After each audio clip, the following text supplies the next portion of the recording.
Don't worry about the empty chairs. This is not an audience-heavy session anyway. It's a technical session, and the people that we really need are the guys who are either presenting the paper or critiquing it. So we have enough for that.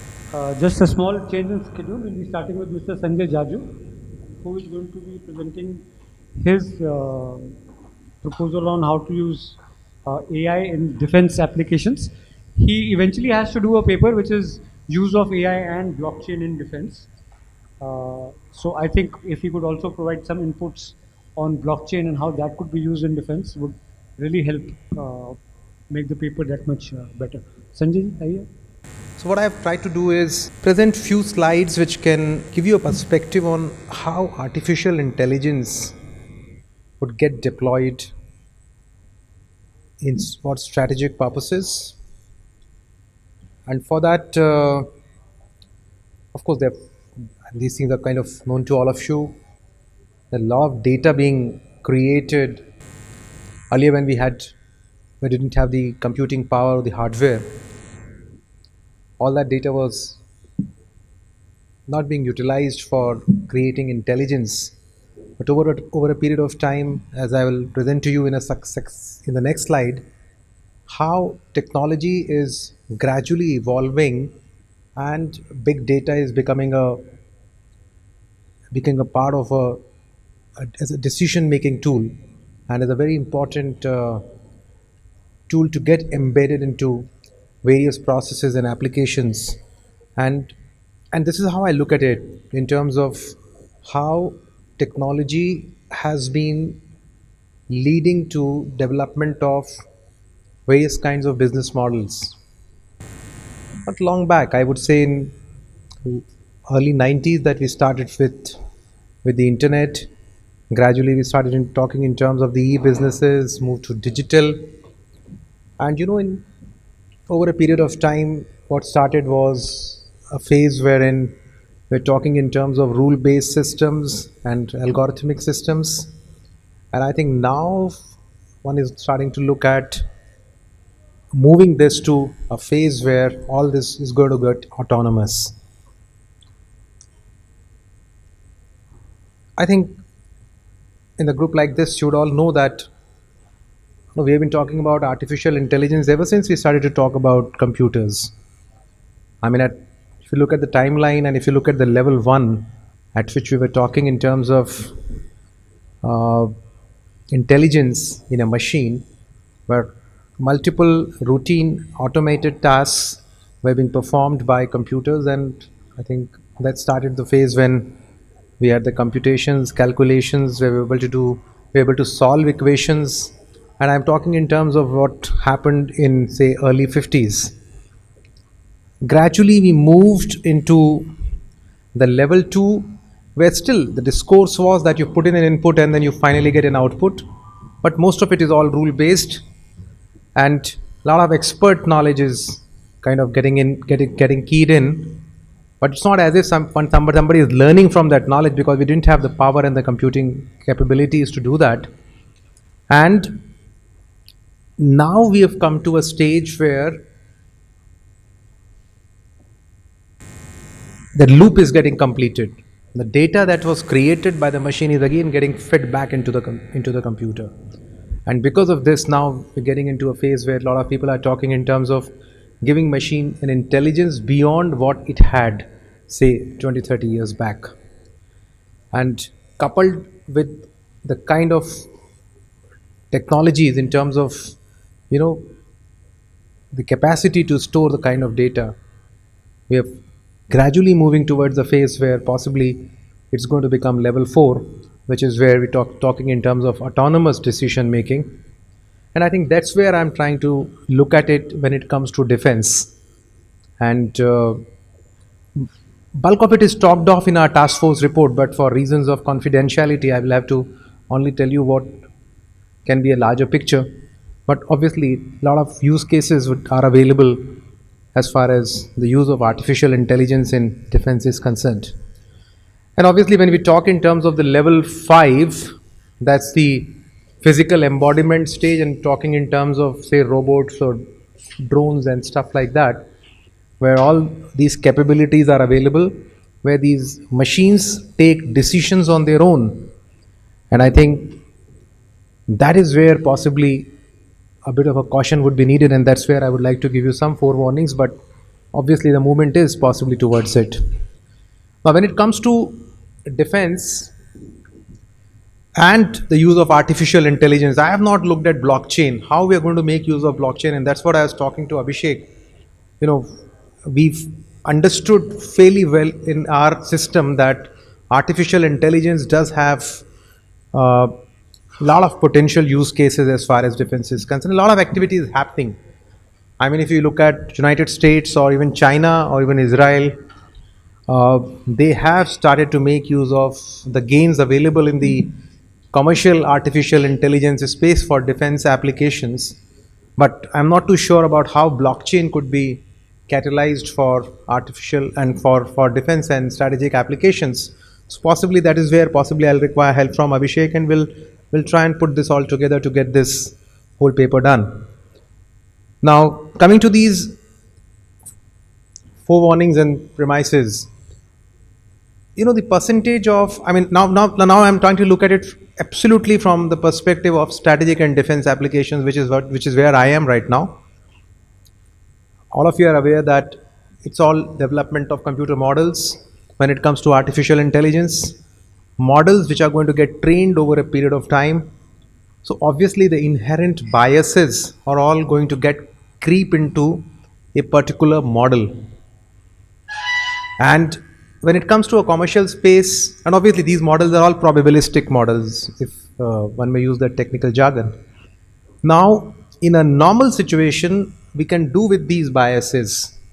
But when it comes to defense or when it comes to offense, like the corollary of defense is offense, when it comes to strategic imperatives, biases can become a little bit of a difficult arena, and that's where I think we are treading on a slightly difficult path when it comes to making use of AI for defense applications. And this is what we had written one full chapter in our task force report on how these biases could create a lot of problems.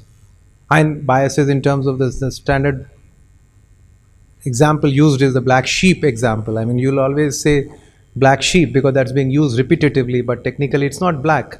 So that kind of a bias problem is always going to be there when it comes to AI being used in defense. Of course, malicious uses. I mean, if you can use AI, somebody else can use an AI and make use of the malicious part.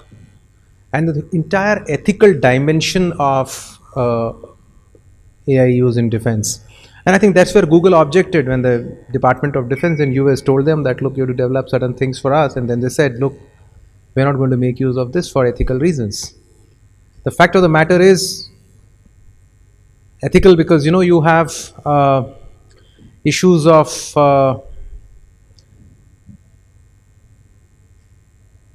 let's say, for example, you're training a system, and the system goes against you. Then what do? You have an autonomous system. Let's say an autonomous system goes ahead and fights a war, and so how do you go back on that? So some of those things. Who is going to be culpable? Who is going to be responsible for some of the acts of omissions and commissions done by an artificially intelligent or an autonomous machine? Some of those questions are always going to be there. Of course, linked to it is AI safety, because you need to have understanding of where that is. But again, the most important premise right now is we might talk of all this, but the fact of the matter is that an AI arms race is already on. When the World War I started, everybody said nobody is going to make use of the air for dropping bombs and stuff like that. It will be only used for civilian purposes. But effectively, World War I was won primarily on the air superiority. And nobody knew that World War II is going to be conclusively decided based on the nuclear race, based on the nuclear option. And effectively from there, what started was the nuclear arms race. And over a period of time, it became a kind of an exclusive club where people had entry and people were not allowed entry. I think I'm absolutely sure the third war is not going to be fought on any of those two conventional lines. It may even be an AI war. This war is not going to be fought by our soldiers battling it out on the field. When a robo can do a job for you, why are you going to put a soldier out there? Why are you going to risk him? So obviously this is going to be an AI arms race, and it's already started. And that's why it becomes a huge premise for us as a country that we need to have AI built in. Otherwise they will make it very difficult for us to get into that exclusive club, which is what has happened in nuclear. They kept asking us to get into the club as a non-nuclear nation. So they would ask you to get into this club as a non-AI nation, and which a country of our geography and our problems cannot afford to do. So obviously we need to have preparation, and that's where these use cases are going to be very important for us to understand where the world is moving. So despite the fact that you have the problems and the forewarnings, possibly some of these premises will ensure that you will have to get into AI and make use of it effectively. And even if you don't do it, you have the neighbors who are ready to do it, and they are already ahead in the game for you. And if you don't do it, they are going to make use of it, and that's why you need to have counter AI. So you need to have AI and the knowledge of AI and the use cases and developed cases and its deployment to ensure that you are able to counter the AI that's going to come to you. Based on all this, there are possible 5 areas in which you can have use cases. The rest of it is all technical stuff, but I think this is where the real stuff lies. These are the 5 areas where you could find possible use cases. We have listed down many, but for illustration purposes, I'll give you some examples. Of course, first and foremost is going to be how do you make use of AI for improving the offense capabilities. After all, that's a huge and hugely important strategic imperative. Now, we have identified 2 here. And the first one, of course, it's going to occupy the dimension of how a chemical weapon is being treated right now. Mind my words, 5 years down the line, you will have treaties which will ban lethal autonomous weapon systems. But obviously, this is what is going to happen. So when it comes to lethal autonomous weapon systems, some of the important imperatives are the hazardous environs. I mean, for example, even if you don't mean to do offensive work, but still there are certain hazardous environs where these weapon systems will have to be made use of, and these weapon systems may have human in the loop, but still they will have to be having a lot of autonomy in terms of the decision making, and possibly this is going to be one of the important areas. Again, the use cases within this could be even for anti-access and area denial capabilities, which is very important when it comes to territorial integrity and territorial defense. And obviously here the question could be, when we are designing a use case, are we talking in terms of human in the loop or on the loop, or we are saying that it's going to be completely autonomous, left to itself? I am not too sure that we have still reached that level where we will be leaving that part to it because of the ethical reasons. But obviously, that's going to be one of the dilemmas which anybody who is going to design use cases for making use of AI will have to decide whether he is talking in terms of a human in the loop or not. So as a via media, what can we do? I mean, we have a lot of hardware already there, and I'm sure nobody is going to leave that hardware. I mean, all the armed forces in the world have plenty of hardware, plenty of offensive hardware available, and I think that's where possibly the first use case would come. How do we embed AI based techniques? How do we embed machine learning in these existing platforms that we have? Again, I have given some possible use cases. For example, you have a gun. I mean, now when it comes to a gun, instead of firing everywhere, if we keep talking in terms of there is heavy fire, heavy shelling on the border and stuff, there could be an AI based product which can get embedded into it, which is for automatic target recognition. You have multiple targets and it recognizes based on the data it's created and based on the algorithms which it has developed. target motion analysis is very important when it comes to moving targets, and which is what most of the modern warfare is all about.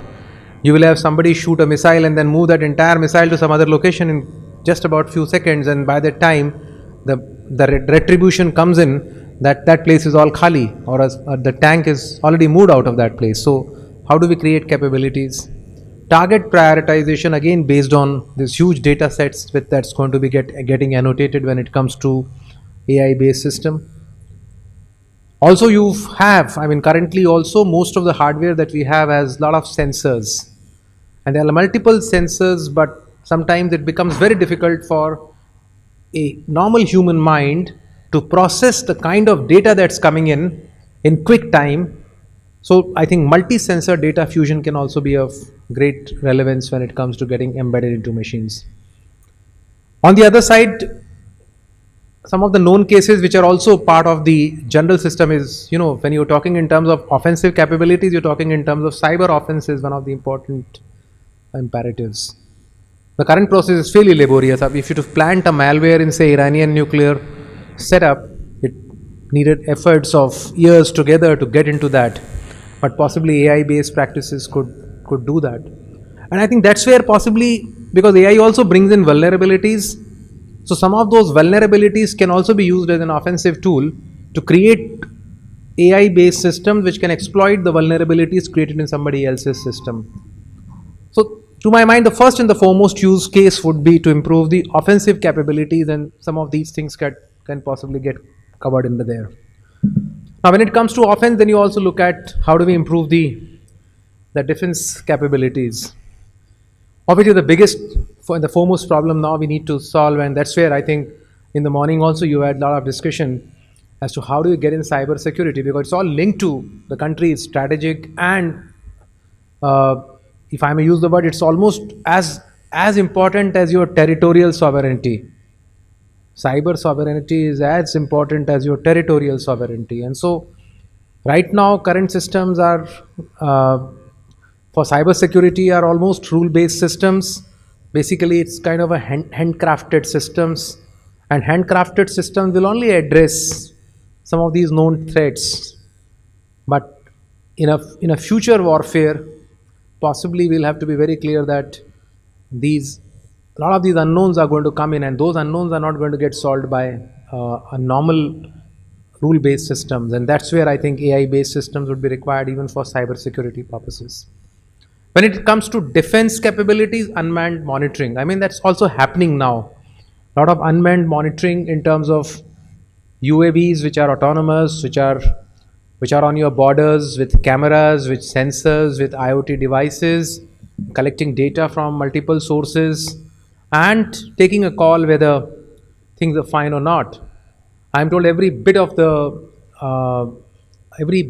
world is converted into bytes, and somebody in the world in some strategic location is actually tracking who is doing what and whether this is on course or not. And all that cannot happen when the data becomes big, and obviously you will have to have AI based cases which can handle some of these sort of situations. And obviously the most important thing which possibly we may have a use case in would be to make the existing C5 ISR systems. I mean these are the known electronic surveillance systems which are being used in every defense establishment in the world, including ours. So how do we make our existing command control communications and intelligence surveillance, the entire setup that we have of C5 ISR, become more intelligent by making use of the AI based cases? I think that's one of the thought that you could possibly have. Third thing would be to improve the decision making capabilities. As I mentioned to you, the current problem with all the rule based systems is when the human is available and he's able to process only that to the data only to an extent which his mind is in a position to allow him to. Now we have a lot of softwares which do threat modeling, and some of these threat modelings are done based on again algorithms which are completely rule based, and I think that's where possibly all these models are going to falter. As somebody mentioned, if a standard parallel use case, if it is seen, is about the monsoon modeling that we have been doing for say 25 years. I mean, we had a fairly good model which worked till now, but this year we have realized that the model has gone completely awry. I mean, the meteorological department could not do any prediction whatsoever, and that is what is happening even in the strategic situation.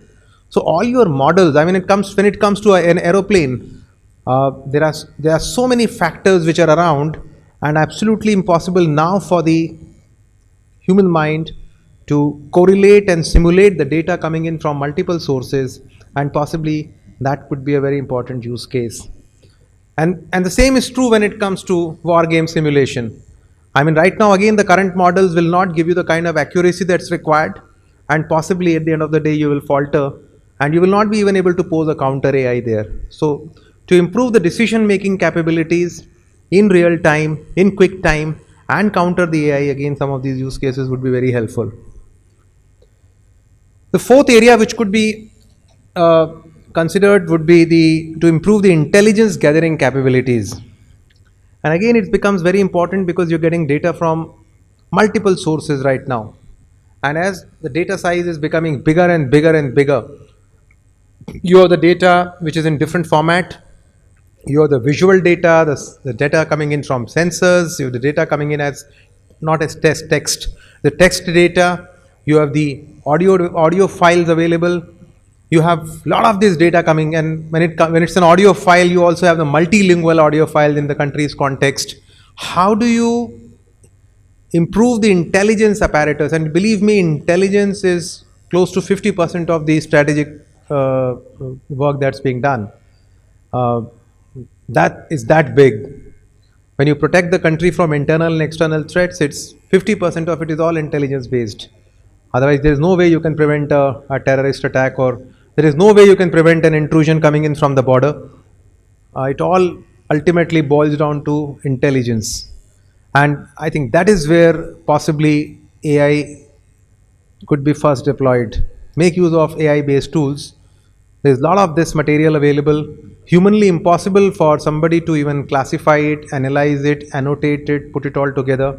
And by fusing this entire data, possibly we'll get much better and improved situational awareness in comparison to what we have. I won't tell you what is being done right now, but I think this is one sector where possibly we can look at a lot of improvements. And obviously this is like in the dual space. Military or the armed forces have similar problems as we have on the civilian side. Any business would face all this, and possibly the solutions which are being found for a normal business are applicable to defense as well. Defense has a huge supply chain. In fact, as part of the innovations for defense excellence, which we have launched this year, and I'm the CEO of the Defense Innovation Organization, and this is one of the challenge that we had given, AI for supply chain, because I think that's where it is very critical. Supply chain not just for human beings, but for the spare parts of the inventory that we have. I mean, it's mind boggling. I mean, when you look at, it's a different world altogether. I mean, you have in the commercial space, you have products and components, assemblies, sub-assemblies, parts.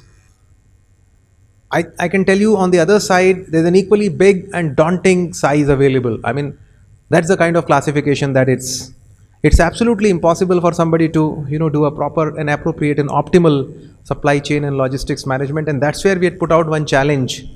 And AI also has, it's not as if one size fits all will be applicable. I mean, when you devise an algorithm which is AI based, so multiple products may come out, but I think this is going to be one of the important areas.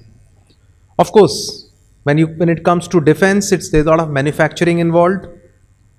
There's a lot of maintenance involved, and possibly in maintenance, making use of sensors and the data coming in from the IoT devices, especially for preventive maintenance. A lot of use cases are possible, and again, all this is going to help us in making quick decisions. Many of these practices, Industry 4.0 practices, are now being used in most of the defense manufacturing, but possibly this is one area where we can have a close look at.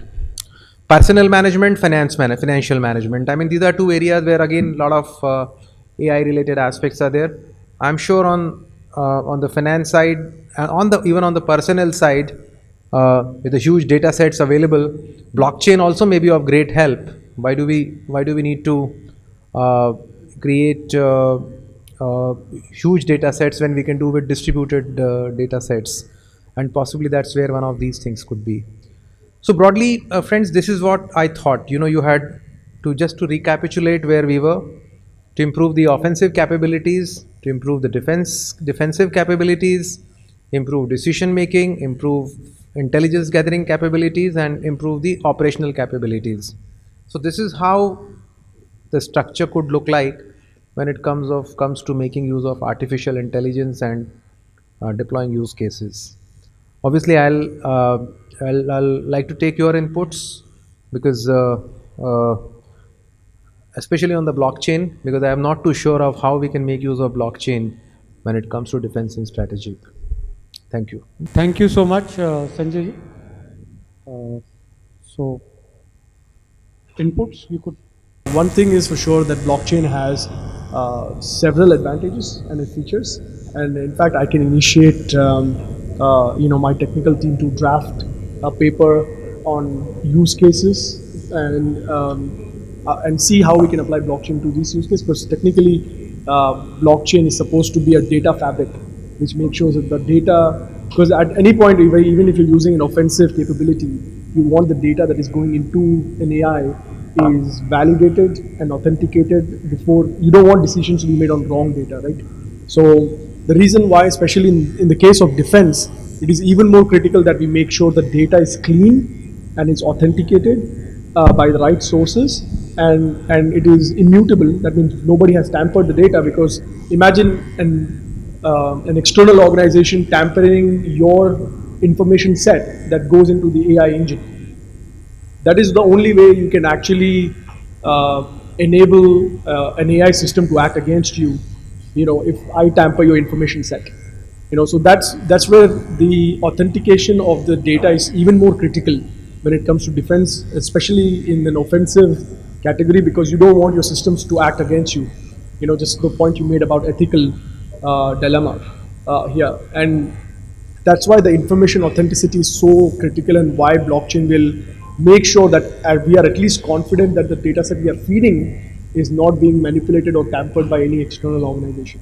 That is one of the most critical importance I see.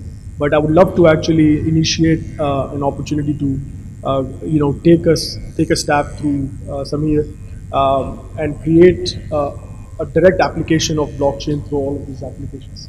But I think if you can highlight some of the critical elements which really goes in making sure AI operates within ethical boundaries, I think that will be very helpful. So that's what I mean. That's why we said that's the forewarning and the premise. While we won't want to do it, but now the situation is we are already caught up in an AI arms race, and when you're caught up in an AI arms race, you don't want to be member of the club, being a non-AI power. Just as they created hurdles to you, I mean, India wanted to join NPT. They said join NPT as a non-nuclear power. We kept saying that no, we will join it as a nuclear power. So we don't want to. It's a club. So we want to have entry in that club. Otherwise, it will remain a club of three, which it is right now currently. So we want to be part of that club so that by the time the world develops, we also move at. And that's where I think our prowess in software and IT should help us at least in this race. We might have lost out on the other ones, but at least on this, a lot of AI is being coded right now in India for bigger OEMs and vendors for their intellectual property. So to an extent, I think we can have, and with the kind of data that we have, the size of the country that we have, to an extent, AI is one race which we can't afford to miss. Blockchain is the only technology that touches AI, IoT, AR, VR, because it touches data fabric to make sure it's clean and it's tamper proof. So for example, if your data is through a blockchain, then no external authority can tamper the data. So for example, if correct, and it can auto fire internally. That is correct. So that is the only way. If I'm doing a cyber warfare, one of the techniques used in cyber warfare is to tamper your data set, and make sure it fires against you. So, but in this case, if your data is on a blockchain, it's immutable. It's called immutable because it becomes tamper-proof. Nobody can go and change it. You gave this example very aptly now about one app understanding the context of another app while both apps reside in a phone like this. Okay. So the context is basically a device which does a certain specific job very well. And within that context, the other attributes understand each other much better than in any other way. So defense is a very broad spectrum kind of a play. Okay. So when we implement AI, the idea of AI being implemented down the road is taking contextually or breaking it up into smaller portions and then making each of those efficient. Automatically, the larger sample data that you're likely to collect will be more evolved. In a broad sense, if I start gathering data and say, let me put AI on that, it's not going to lead us anywhere. Even next 20 years, we won't be anywhere. But contextually, okay, if you pick up certain smaller parts. When I presented that graph, which tell you how AI is going to get sophisticated over a period of time, and in that I talked in terms of level 3. Level 3 is nothing else. Level 3 is like, it's data driven. It's not like somebody is inputting something in. It's data driven. There's pattern recognition, there's machine learning, and there is a bit of a deep learning element coming in, but it's not to an extent where it is autonomous. Many have, and AI will be one aspect where a lot of collaborate. AI is not going to develop in isolation. Even if you do it, you can't do it. It's not going to be like a nuclear or the other arms race that you had. It's going to be a collaborative effort because a lot of data is also going to come in from collaborative platforms. So that is how this whole progression is going to be. So I built a blockchain for aviation, for commercial airline, for engineering. So one by one I'll explain that. One by one I'll explain. It's based on the paper which I've written and it's patented. First of all, let's segregate. Let's talk computer science here, exact computer science. Let's segregate AI into two parts. One is machine learning part, another is deep learning part. Let's keep deep learning away because that's complex. In the machine learning part, context plays a very important role, and context is directly related to mathematical evaluation of your data set. Clear? Everyone agrees to that, right? That data set can reside in a structured database or in an unstructured database or in a blockchain. Okay. Now the question which you asked, Samir, is that what is blockchain and relevance of blockchain to AI? Okay, two relevances. One, if AI is using data sets, which is your hash within a blockchain, nothing changes how you write a code, how you write your machine language code. Irrelevant whether it's in a blockchain or it is anywhere else. You can sell blockchain either ways. Okay, you can use blockchain either ways. Second thing, relevance of AI within blockchain. Okay, now I separate, and help me out here, Gautam, right? I separate information security into three parts. Privacy, I keep it outside. Let's keep privacy outside of it. One is the validity of the data and the sense what that data means within a particular blockchain, which is actually governed by an algorithm. And that algorithm can be a rule-based algorithm, which you rightly said, which happens in most currency kind of thing. It's a rule-based algorithm. Or in some currencies or some algorithms, it is an AI algorithm, mostly machine learning based. So as the consensus or the tokens of those consensus, they basically increase. The algorithm learns from it, and it creates its own decision. Okay, it can go against the initial premises of that thing. Okay, but the difference between codification of that consensus, which is in blockchain, versus in an AI, is you can find that differentiation very quickly in a blockchain. because everything is replicated to every node. Whereas if you have written that same codification outside of blockchain, okay, sometimes it becomes difficult. In this context of blockchain, AI consensus based algorithm versus an algorithm which is a decision making algorithm outside of blockchain in a defense kind of scenario totally depends upon what technology you are buying and from where you are buying. If you are buying a native technology which is built within defense labs, go ahead, do whatever you want to do.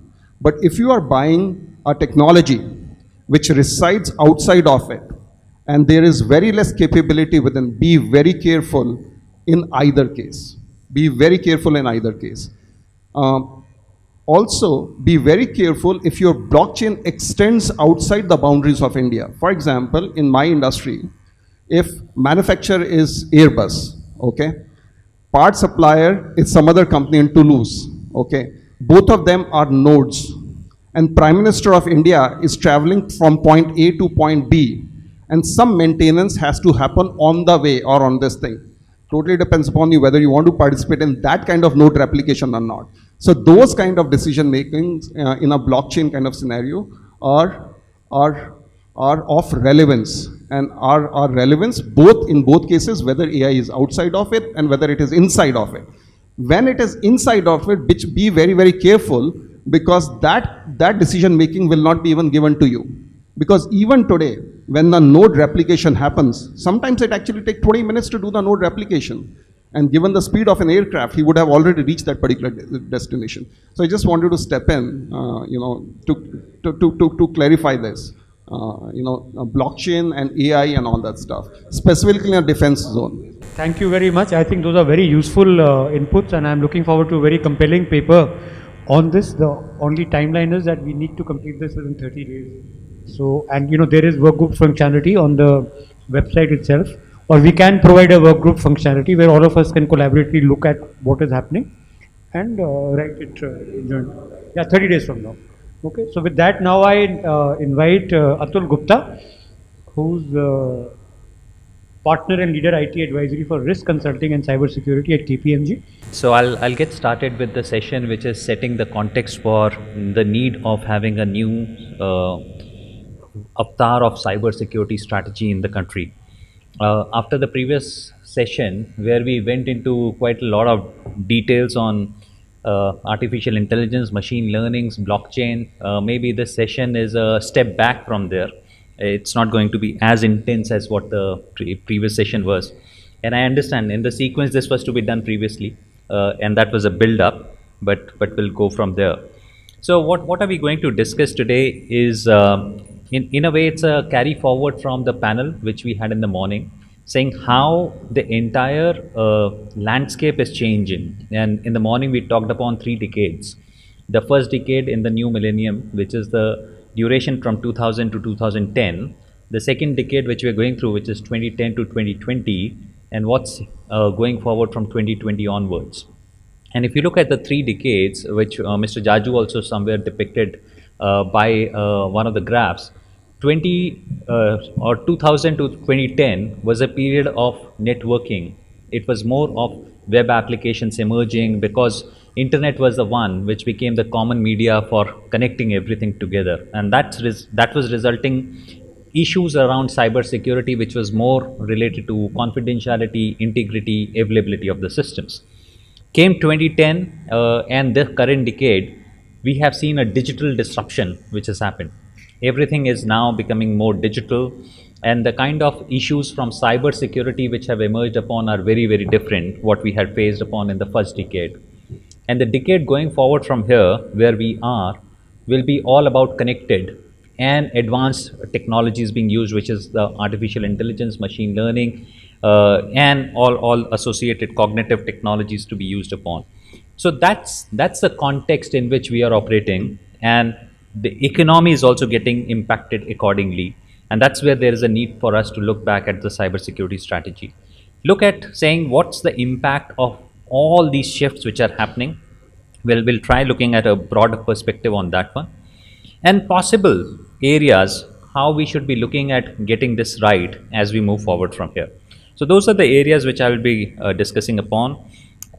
This is a well known, so let me go forward from there. This is a famous picture which we get to see quite often, saying that how India gets perceived upon, which still there at some point of time, but how the transformation has really happened upon from where we were to where we are at this point of time, and we are really growing at a very fast pace where we are at this moment. Everyone is talking digital at this point of time. There was a huge debate in the morning saying data is the new currency. I heard data being new oil, everyone talking of all of that.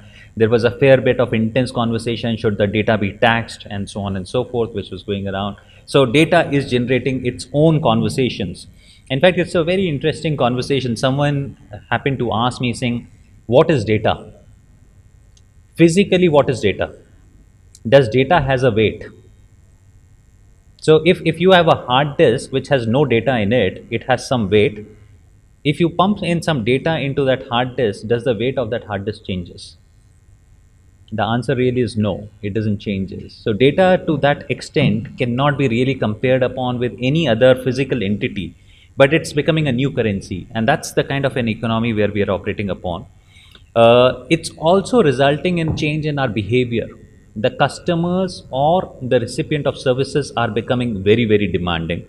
Because everything has to happen instantly, and that's a big challenge coming across, saying that if there are cyber controls not being put in place, the expectation is of having so much real-time information that any disruption can cause a lot of impact at this point of time, and the way the households are operating upon are completely different. What's all these statistics, while they help us to re-establish that yes, we are really moving forward on digital adoption happening in the country, but if you really see the average time which a citizen of the country is spending on the digital platforms, that really goes out to showcase that we are not laggards when it comes on to adopting digital technologies. So it's almost 2.5 hours which every individual on an average is spending out today using these digital technologies. Now it's imperative, if that's the kind of adoption which we are going through, our cyber security strategy needs to be aligned and needs to be addressing the elements which are coming because of this rapid adoption of digital technologies which we're going through. It's resulting in new business models which are aimed for bringing in more business efficiencies. But are these business models also bringing in right perspectives to be looked upon from a data security or cyber security? I think is cyber being looked upon by design, or cyber coming as a retrospectively a thought process coming over? I think that's a big question which really is emerging upon with rapid adoption of digital technologies which is happening. So we all understand India is digitizing rapidly, but I think sometimes the statistics really help upon. If you get to see the two separate charts over here, in 2017, the digital adoption index for overall globally, India was possibly the 20th country right on the global chart. That's the kind of global adoption or digital adoption for the country was happening upon. But if you really see how it has paced out in the 3 years duration from 2014 to 2017, just to come up to that level, that itself is significant. And this data is obviously updated till 2017.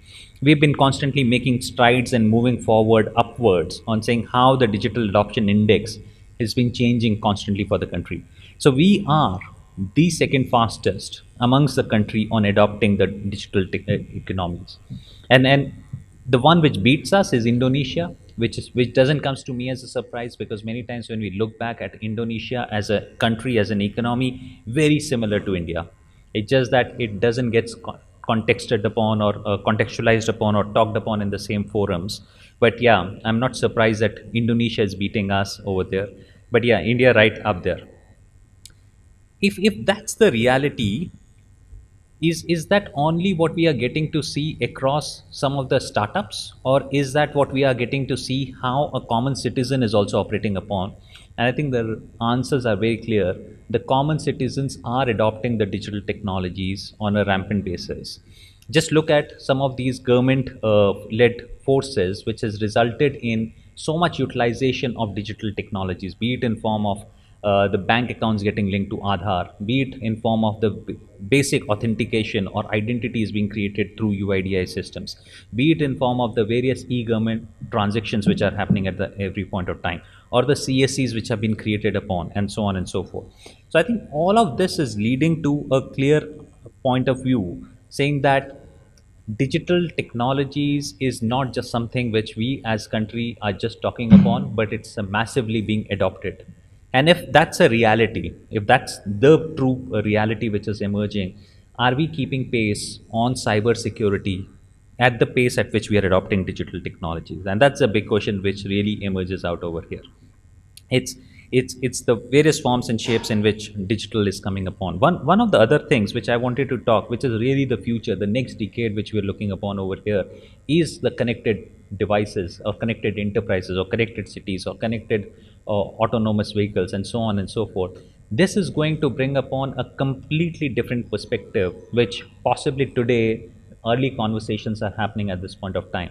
This is where Internet of Things and 5G technologies is going to play a big role. I think setting this context really brings upon the key question saying that what should we be doing so that we can address upon cyber security strategy as we start looking at it now from the perspectives, the lessons learned from the past, but also looking going forward from where we are. And there were a lot of conversations which happened saying that, what are these lessons which we have learned in past? And these are some of those statistics which really go back saying that where are the attacks really coming? Malware continues to be one of the most common attack which we are facing upon. We are ranked right up there in terms of what the various attacks are happening in the country.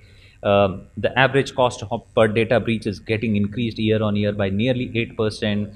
And X number of cyber attacks are leading to financial damages which are so significant. So I think all of this is giving us a huge message saying that we really need to learn from all of these, but not just learn from all of this, also look upon from the future what's emerging upon, right? And that's where IoT deployment really becomes a key as we look forward from here. Bringing all of that perspective, I think what we need to look upon is a cyber refresh. And that's the point which we really wanted to bring upon to the forum, saying that what does a cyber refresh for a country, India, really mean upon? And there are 4 points which we're just talking upon from refreshing the cyber, and that's what we wanted to put across. The cyber will change in the form and shape in which the technologies get adopted, but the baseline principles will continue to be consistent wherever we or whichever form we operate upon. In past, when we used to talk upon on cyber, the focus used to be a lot more on prevent, but with the rampant increase in the cyber attacks, the focus has now shifted onto resilience. And how do we make sure that these baseline principles get established in the right form and get their form and shape into our cybersecurity strategy? I think that's extremely important and critical. What's also important and critical is bringing upon a right formation of a community so that whole lot of this intelligence which is emerging upon can be shared on a regular basis so that the lessons learned could be passed across in a very focused manner rather than we learning on the expense of what we learn on by going through incidents. So our first point of focus is saying that how can we really establish certain baseline principles which will be consistent, which we have learned from past, which we are seeing at this moment, and which will continue going forward from where we are at this point of time. And that needs to really go into refreshing the cybersecurity strategy for the country. The other one is really bringing in right skilling. And this was again a point which got debated today morning in the panel, saying that are we getting the right skills? And there is a projection saying how many skills are required in the country, and there is a number which says how many skills do we have at this point of time. I think it's very clearly required and key element of our strategy, saying that how do we go about not just having a talk on bringing upon the right or enabling the right skilling, but actually doing the right skilling. So how do we establish a very defined upon program with the academia so that those universities can be focused upon building upon the right cybersecurity skills. And there is a need also for us to create those platforms where we can identify the talent. The talent on cyber is not only restricted to certain universities, it typically tends to emerge upon from various other forums as well. How do we create those platforms where we can identify that talent across the country and bring them at the right level to upskill or possibly right skill them so that they can contribute to the economy of the country? The third point, which really becomes imperative, and specifically going forward from where we are, we have seen the digital disruption. We are going to see the complete disruption which is going to come up because of the Internet of Things and connected devices. What's becoming extremely important is this entire population and citizens of the country, they need to go through a massive upgrade on awareness. We did debate upon on that, saying that what are the various programs which should be looked upon. Is there again a play which should emerge upon from cybersecurity strategy, but it should really go across the various stakeholders to look at it more holistically, and that's how the awareness really can be built upon. This will require multiple channels. This will require contribution coming in from various different parts of the ministries, and various institutes have to contribute upon. But this will be really defining moment for us to be really moving us on cybersecurity agenda right up there. And the last one is, how do you really move upon an approach which is more proactive rather than being reactive? And that really brings upon saying that how do you create those knowledge bodies? And that's where maybe an element of coming back into the country really emerges upon, saying that how can we create those indigenous technologies which help us to proactively identify the trends through which the world is going through, what's going to come and have an impact on our country, and how do we proactively be ready for those?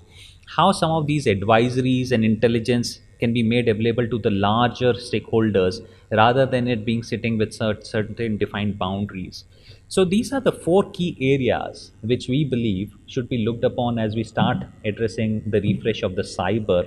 And we're not saying that others are not important. They are critical. They are already defined upon. But unless we look at some four of these, maybe we will not be able to pick right lessons from the past. Just looking at these four and not addressing some of the questions which are really coming across will also not completely address the problem. So there are four key questions which are really emerging upon, saying that how should we have this robust and credible cyber security roadmap and action plan for country? Who should be the one who should be responsible for developing this? Who will be responsible for not just developing it, but making sure it gets acted upon? So I think that's an area where we need to have consistent view. Today we have disparate views.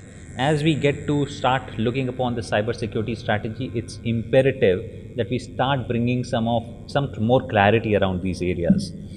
The second one which really comes across is saying that there are certain sectors which have taken a leadership position in terms of defining what does it means for cyber security for those sectors, but some of the sectors have not been able to take that kind of an approach. Somewhere now when we are looking at the cybersecurity strategy, there has to be a view emerging. Are we as a country going to go ahead with a sector specific view, or are we going to have a central governing agency which will be further enabled through the sector specific views? So currently we don't have a consistent view around that. It's kind of a hybrid approach which really emerges upon, but I think it's a tipping point where we are and we should bring upon a consistent view. Is there a need for us to have some kind of a national regulatory body around cybersecurity? We already have multiple agencies. There was again a point which got discussed upon in the morning panel, saying we have cybersecurity coordinator, we have NCIIPC, we have MITI, which all of them are playing their roles. But how do we bring all of them together and provide them right power? And not just being accountable for what they're doing, but they also make sure it gets implemented. And eventually, somewhere the impact of cyber is going to be so significant that it will encompass the entire society. So how do we make sure that it's not limited to these stakeholders which we traditionally look upon, but go beyond those stakeholders and identify those right stakeholders so that we can build upon a digital society which gets a lot of trust and a feeling of security out of those. So those are the four areas in addition to what we wanted to bring upon, saying that we somewhere need to have a consistent view.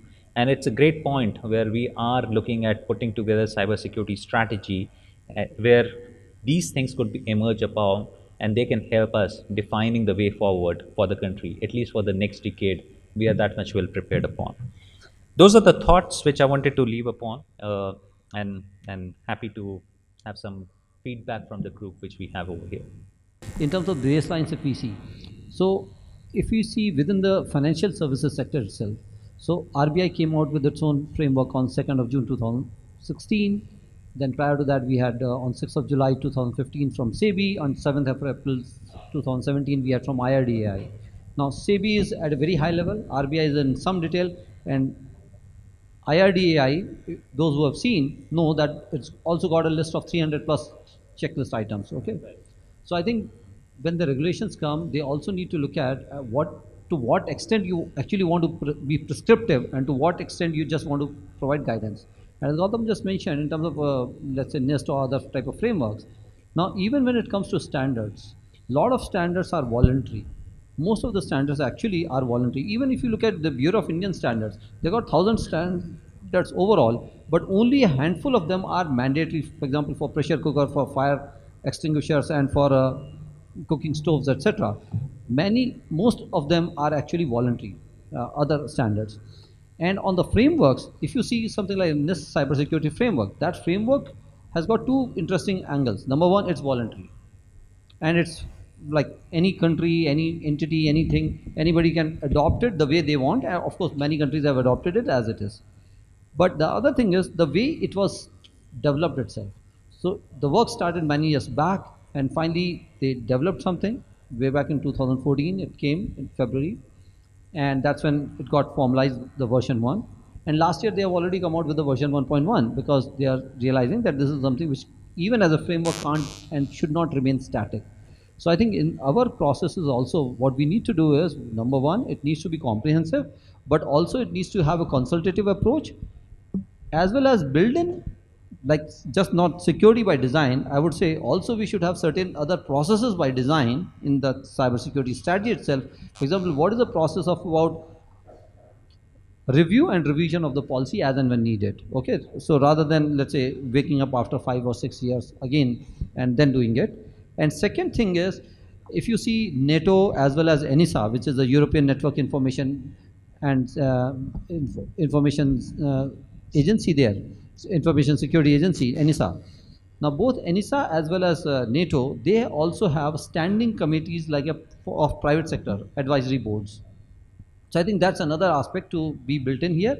It is not that the private sector will make the decisions on behalf of the government, but there's an advisory board which is diverse, and they will keep on giving these type of inputs on an ongoing basis, rather than, let's say right now, yes, the government is consulting a lot on the national cybersecurity strategy, which is a welcome step. But going forward, we should also make an institutional mechanism that this is a continuing exercise. Thank you. So Deepak, that was a point which got debated, and I think one of the things which we are highlighting is saying, how do we bring this clarity? Is regulator the one who is going to bring those very clear mandates, or is there going to be a central governing agency which will have a broad framework or standard being defined upon, which could be voluntary to certain parts, maybe mandatory to certain parts, but then regulator needs to start deep diving. Today, we don't have a very clear view on that, and I think it's a great opportunity now to define it.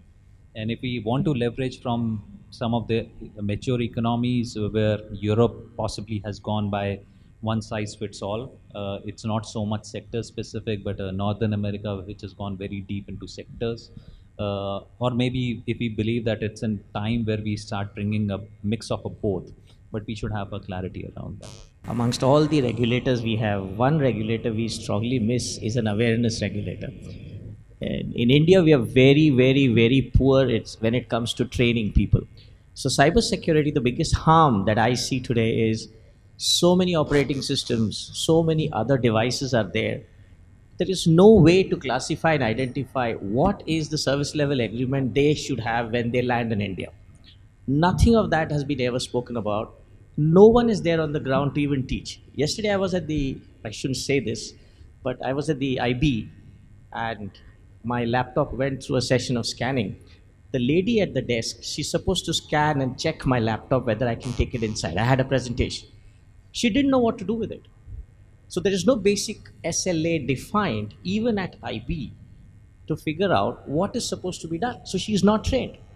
20 minutes I was standing there and I figured out she didn't know what to do with that laptop. She looked at the number, she looked it back, she's asking me, Sony Vaio is written broad, beautifully on top there. What next? She doesn't know.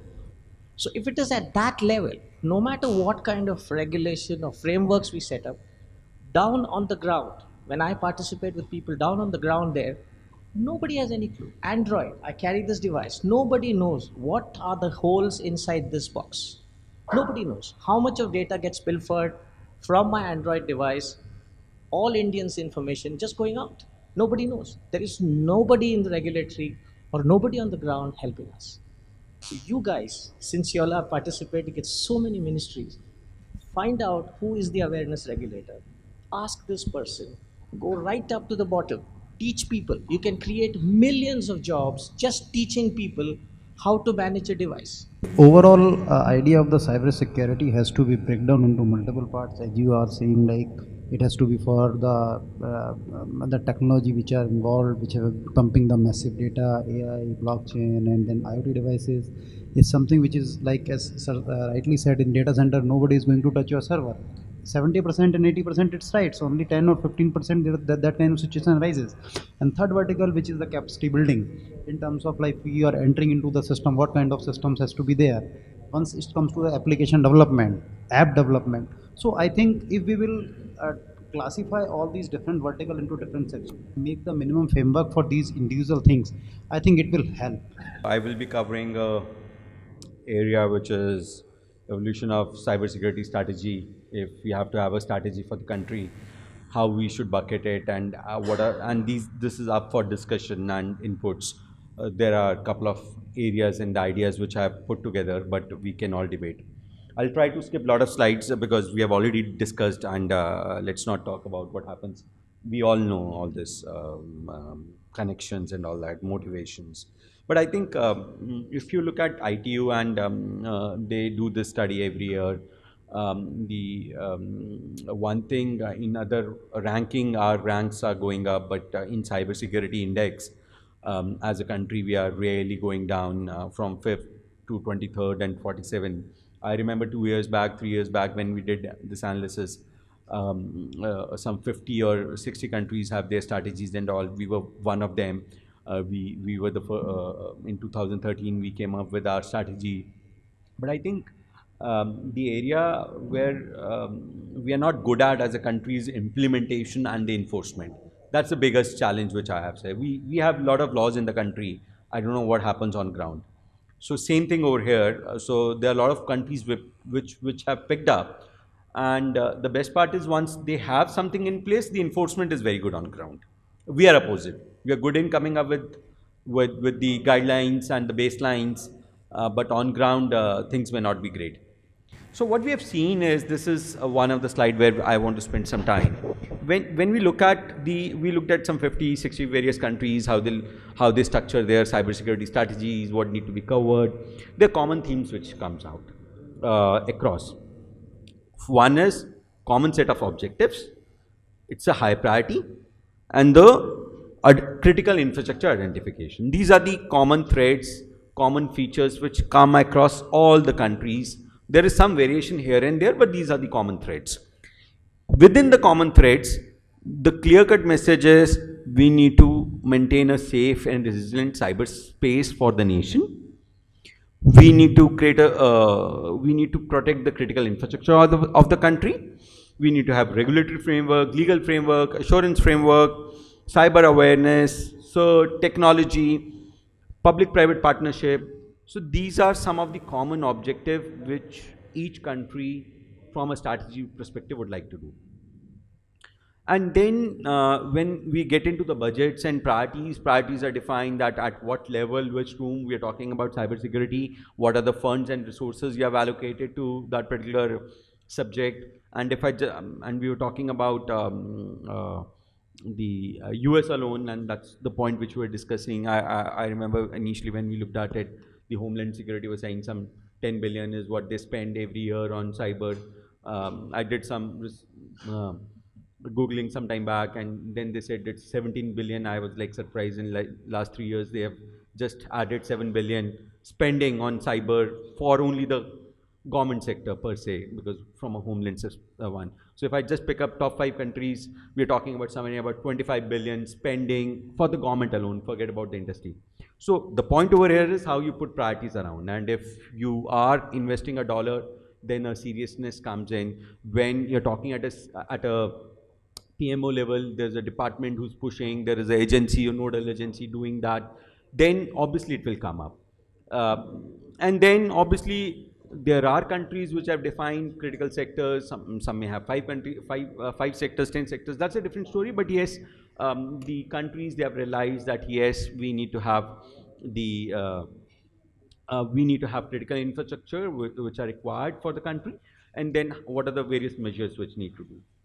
So whatever we discussed, I'm doing a follow-up what Atul mentioned. From a strategy perspective, I think there are 4 buckets which we need to talk about. And in these 4 buckets, the entire design, implementation, enforcement has to come in. The first one is, how can I secure my government ecosystem? How can I protect my government departments, critical infrastructure, whatever comes in, how can I do that? Is there a nodal agency? Is there a awareness trainings between the government staff, users? All that goes into the securing the government ecosystem. The second one is, as a government, they have a role to play. The role is, how can I create a secure business ecosystem in the country? How can I help enterprises to work in a country? What type of licensing I can do within the regulators?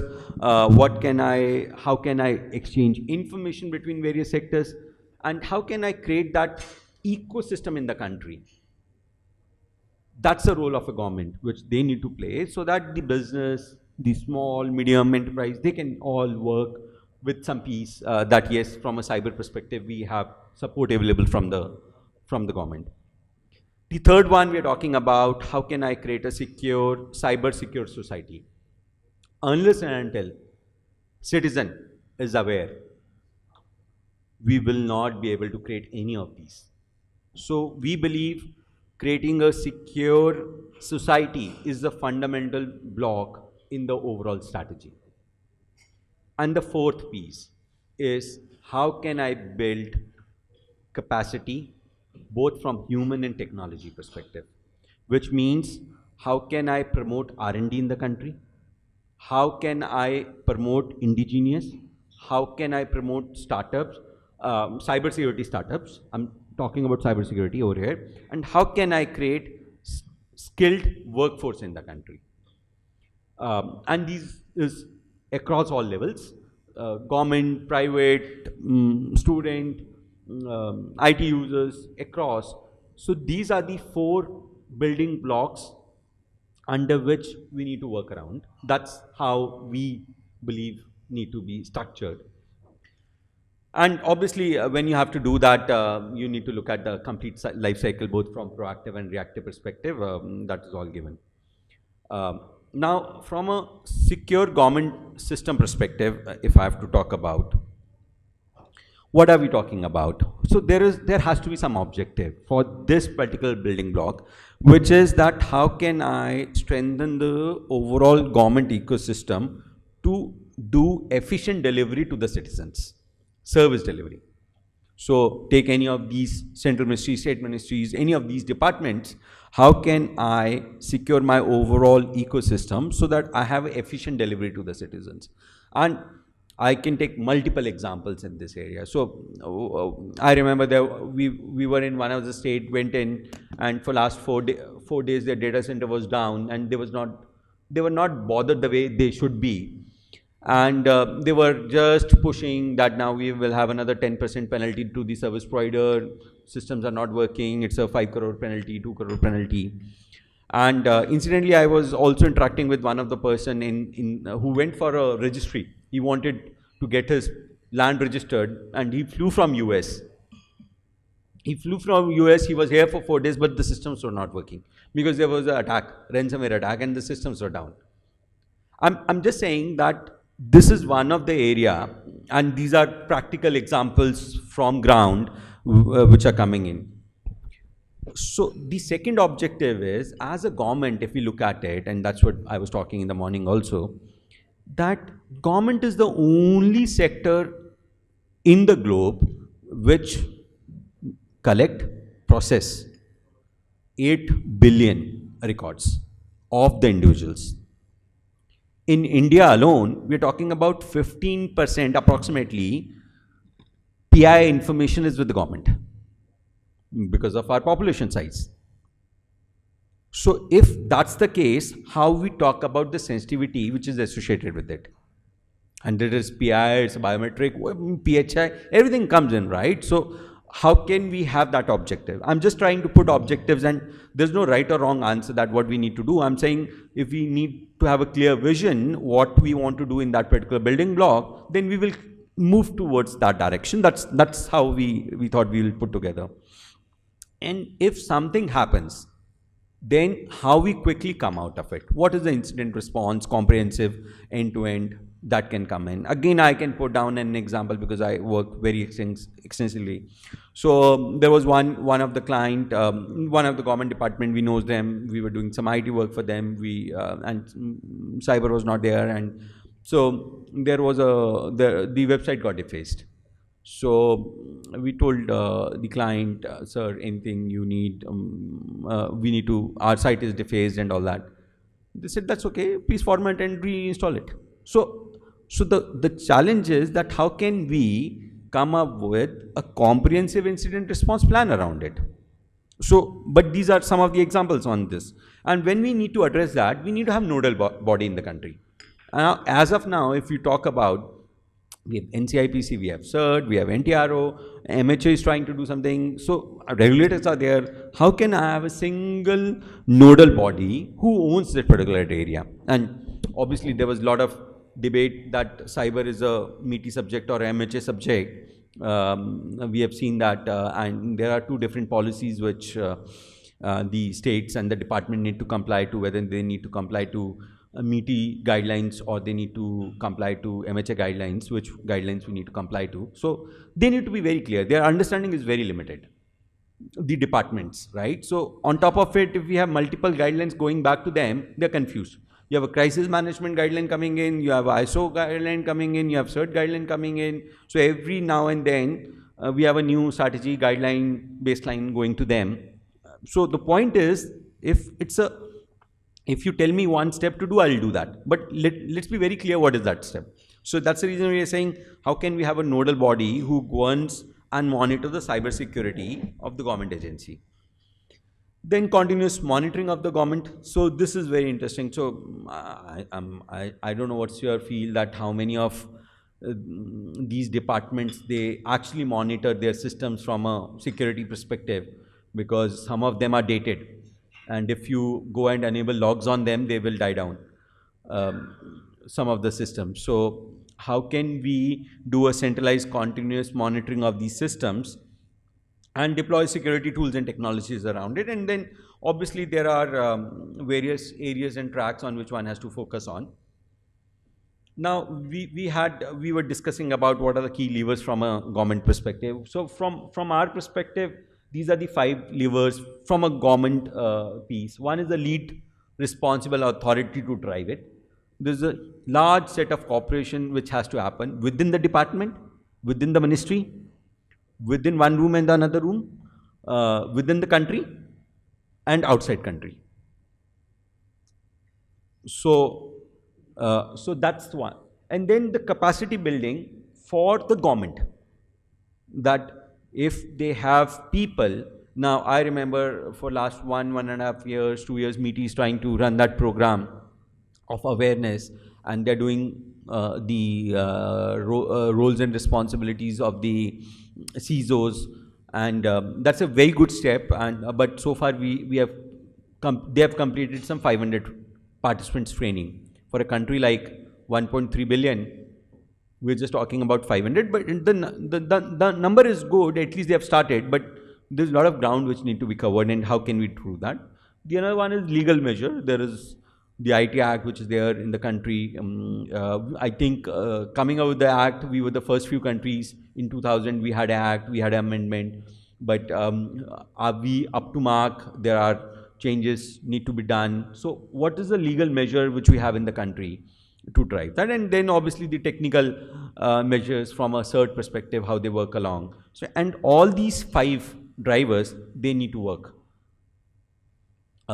in collaboration. They can't work in silos. So we did a lot of research, and what other countries are doing. Are there anything which we can learn from other countries? And obviously I'll skip that, but these are some of the ideas which we have put together. And I've not put down the priorities, but we said baseline. That's what we said. Why can't we have a baseline which can be followed across? So on this is fine. And some of the ideas is, why can't government mandate ISPs that you need to give a clean traffic, clean pipe to those citizens? I'm just thinking aloud. If one need to be done, that how can I do that for the citizen at large? If we work with the ISPs, or if ISPs work to create the awareness for the end user, they can do that. But one need to be clear that what need to be done and who need to do that. So application security, cert, we have one cert for last couple of years. We are trying to set up sectoral certs, state certs. Something is happening, but I think again the legal framework around it, which as a country we are trying to enhance and update, but some of those still need to be in place. And building capacity, so one of the idea we were discussing is the challenges are different when I talk about the sector. So today I'm looking at forest, and tomorrow I'm looking at cyber. As a ministry or a department, can I have a different cadre the way you have IRS officers, the way you have IS officers? Can I have a different cadre who looks after cyber?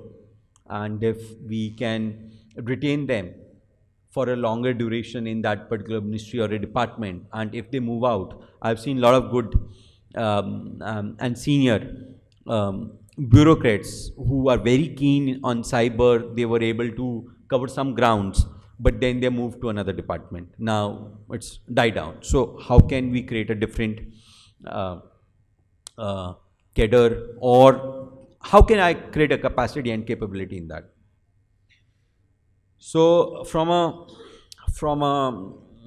business environment perspective, although we have laws which are coming in, I'll skip it. Everyone in this room knows about it, but I think this is a debate we were doing prior to this, that we have regulators, we have government, we have sectors, how they can work together to drive something. So our view is as follows. So the standard bodies, first thing is the regulator. They are focusing on their primary responsibility is to create strong regulation and a baseline for that particular sector. That's it.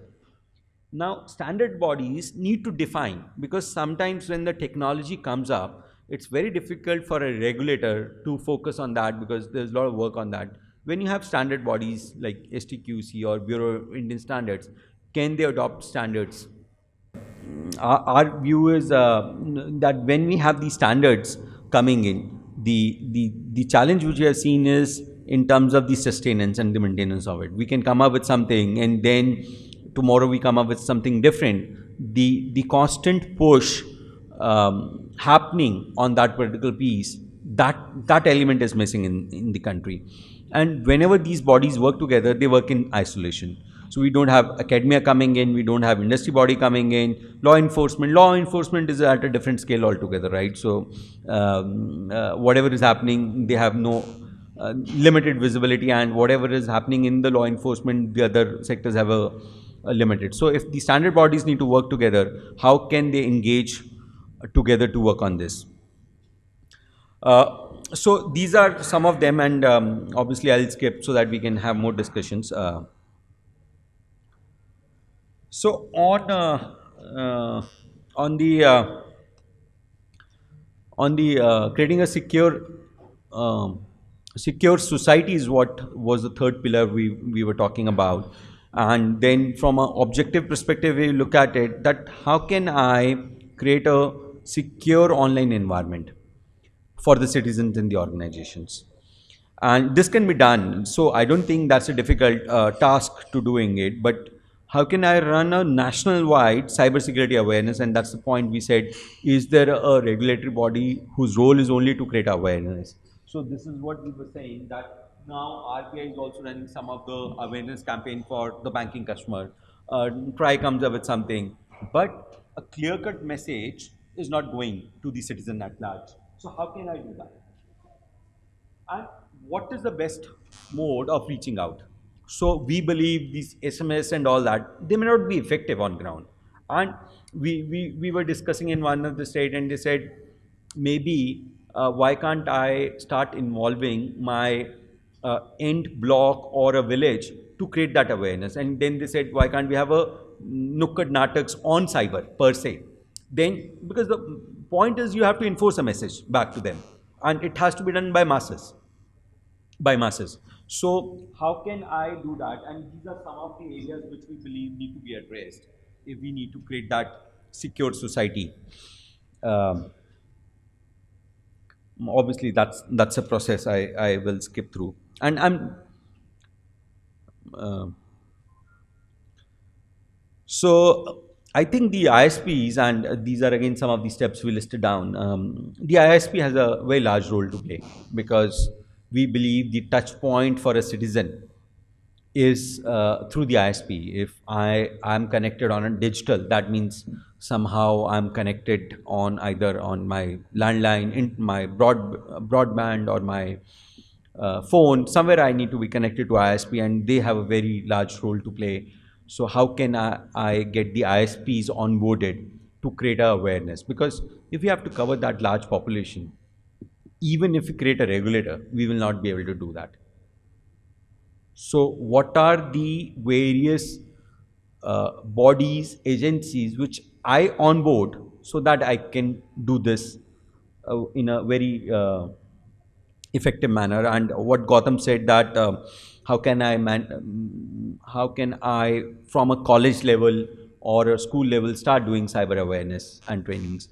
And it is starting happening. And last week I was in one of the school, and there was an inter competition between schools, and from 9th to 12th the students prepared video of some 7 to 8 minutes on cyber on privacy and cyber security. It was amazing to get their perspective on it. But it has started happening, but it was in a metro, it was in a Delhi, so that's the reason it happened. But what are we talking about? This is less than 1% of the student population in the country. So how can I go to tier 2, tier 3 villages to do this? And then as a country, we run various yoga day, we run various student day, we run various days and weeks and month.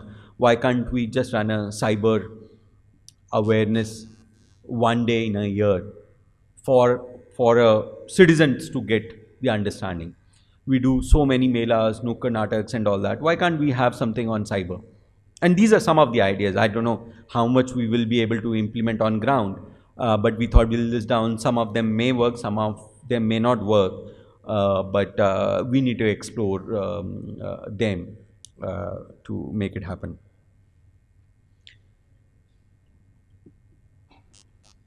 The fourth pillar which we need to work on is the capacity building.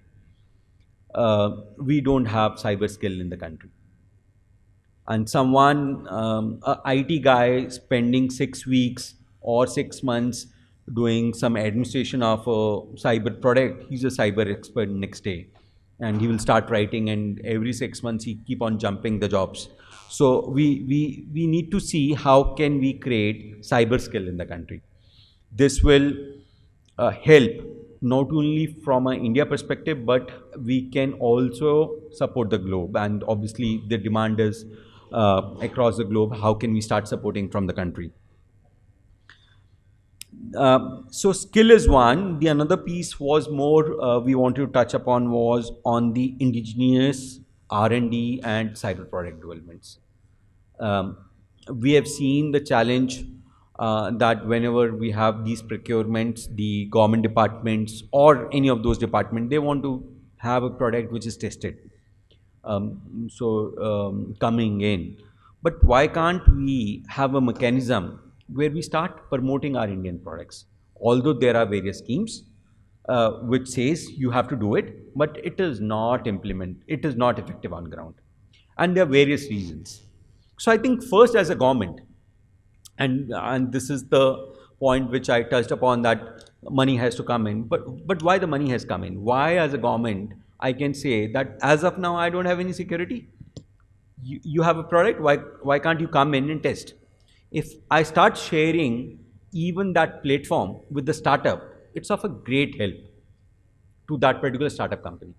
So they don't need my experience is that if I give them an option to startups, cyber startups, security startups, that I can give you seed funding or I can give you a platform or experience or exposure, why don't you come and implement a product in large scale deployment? I'm sure they will pick up the second. So why can't we start promoting that in the country? Obviously, there has to have some framework which need to come in. I am not saying that from day one you start doing it at a critical infrastructure or critical install infrastructure, but not less critical. Why can't I start doing that? And this will create security products where we don't have these challenges that I have a product coming in from a different country, I don't know whether it's secure, not secure. If I do that, I have a full control over it. So, and we, if you look at Israel and all, I was in one of the conference last year in RSA, and Israel government has a booth in that where they say that these are 80, you don't have to go to startups. I will help you to get those products back to you as a government. So I'm saying we can pick up some of them in our country and promote our products.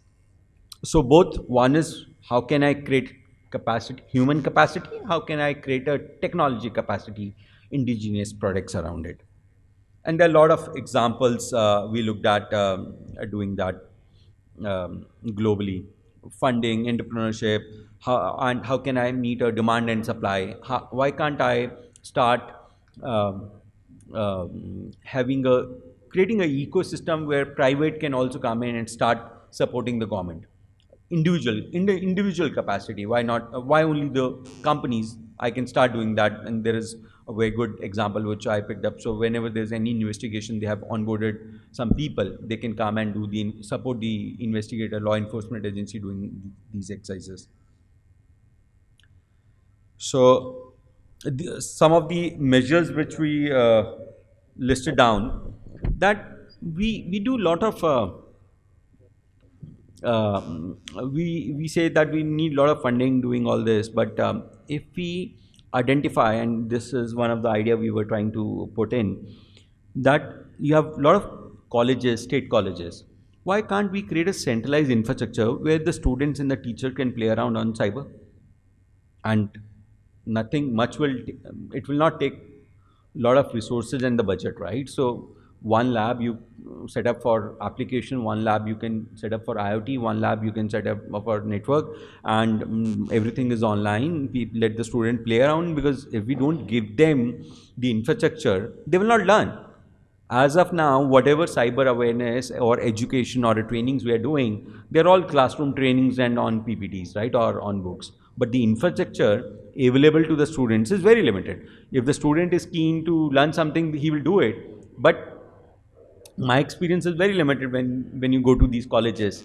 So in one of the college we went in. It's a 1-year master course on cyber, and the lab was locked because kids play around, and then it's very difficult to make the machine up.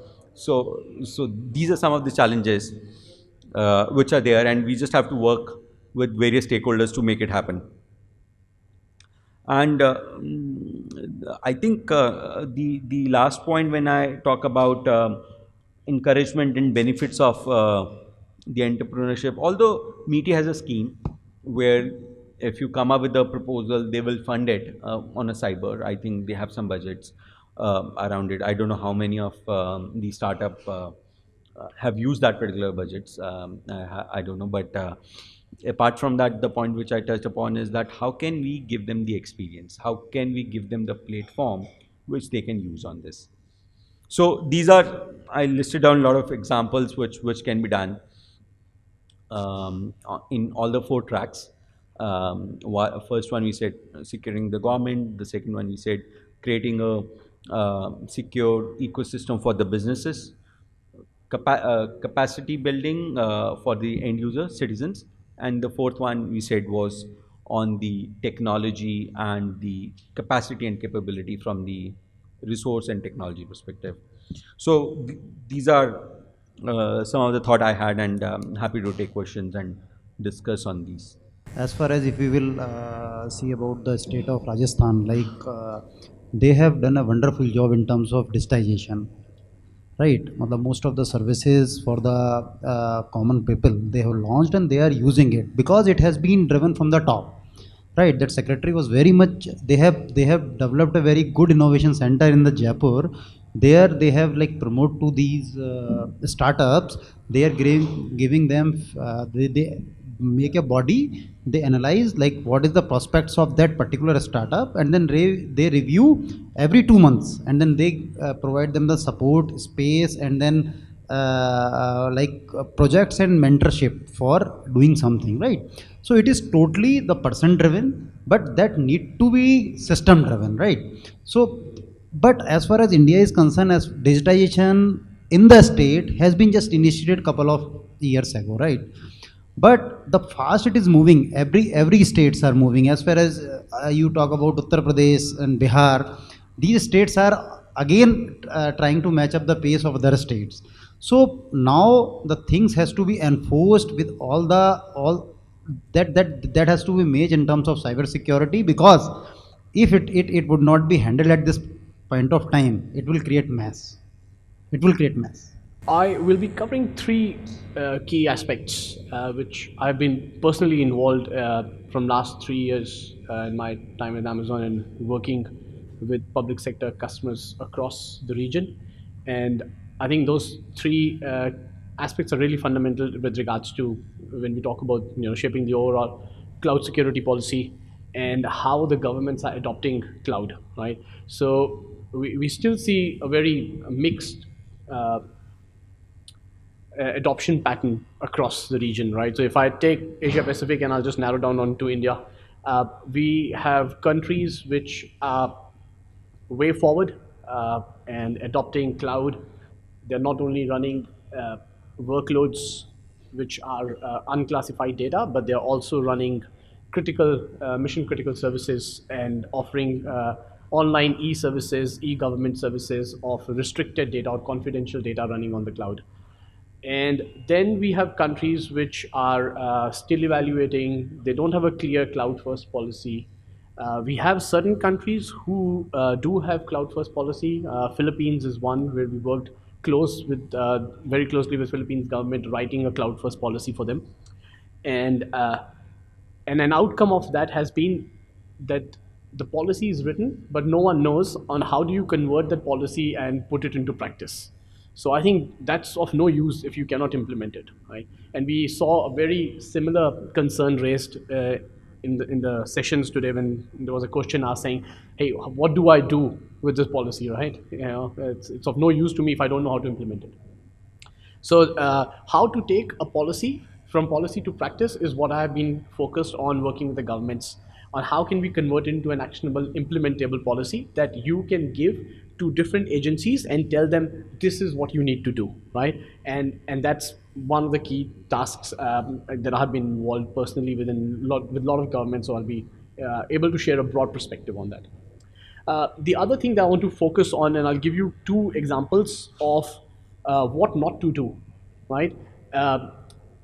And and when we look at countries like US, who probably are a bit more advanced, but at the same time, they've made mistakes as well, right? And we need to look back at them and saying, we are not going to do what you guys are saying.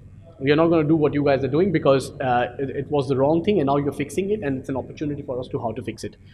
So I'll focus a little bit on that. And then coming back to India, so we've seen some good initiatives with cloud adoption. We've seen empanelment process, which is fantastic.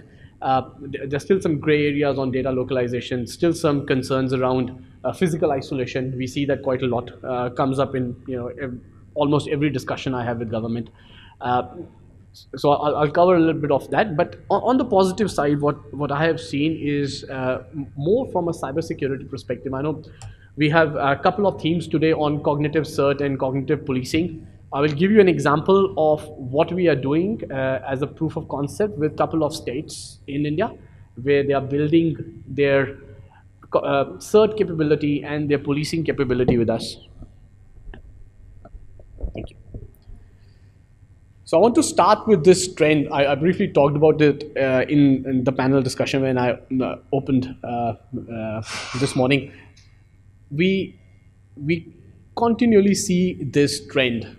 And when I was talking about how some countries are a little bit forward, they already have gone through these emotions. So when we see Australia, when we see Singapore, they already have a cloud first policy. They have a well-defined cloud security policy. It is clearly says what a managed service provider needs to do, what a cloud service provider needs to do. How do we implement it? Now, all those are great initiatives, and CSPs are being compliant to them, and it's really raising the bar with regards to cloud adoption. And that's why one of the things that I say in this slide, which probably is one of the most powerful things to say, is that now we see security as the #1 reason for cloud adoption. If you go like 3-4 years back, every CIO or a government CIO or enterprise CIO I used to talk with, they would be so worried about cloud security and would not want to go onto cloud, right? They would come and tell me that, my teams are holding me up for ransom, that if we go onto the cloud, we lose visibility. It's the exact opposite now. And these are the same CIOs now coming and saying, your security in the cloud is much better and we want to move. So I think that's been a great shift, and we need that momentum going on and provide more guidance, more help to our government agencies so they can adopt the technology, and then they have a policy and sound security implementable policies to move forward. So whenever I talk about security policies, one of the things that is the entire focus of how the policy is driven is this: how do I protect my data? And this is really, really important, and this is where we say that it's all about data, right? I need to protect my data irrespective of the level of classification is, right? That's really important, and that's why we are seeing architectures which, and I'll briefly share one of that with you, is what we call as a data-centric security architecture. How do we build an environment from inside out and implement security controls for data, focusing on the protection of the data at every stage that the data goes through, right? So data security is challenging, but there are ways on how we protect it, right? So it's all about data, right? So if you look at so many things being done with data, right? Data privacy, data security, data integrity, right? It's a massive amount of focus on it. So how do we get started, right? The first step to get started is data classification. And I can tell you almost every government I talk to, they say data classification is complex. Agree, data classification is complex. But we are not here to create data classification on how a bank creates a data classification. We are doing a national level data classification, which has to remain at a high level. What is unclassified? The definition of unclassified is publicly accessible information. Data classification, unclassified means any information that a citizen can request from the government under the right to act information. So that's unclassified. And then we move up from there, right? We move into restricted and confidential data, which covers a large amount of data sets, right?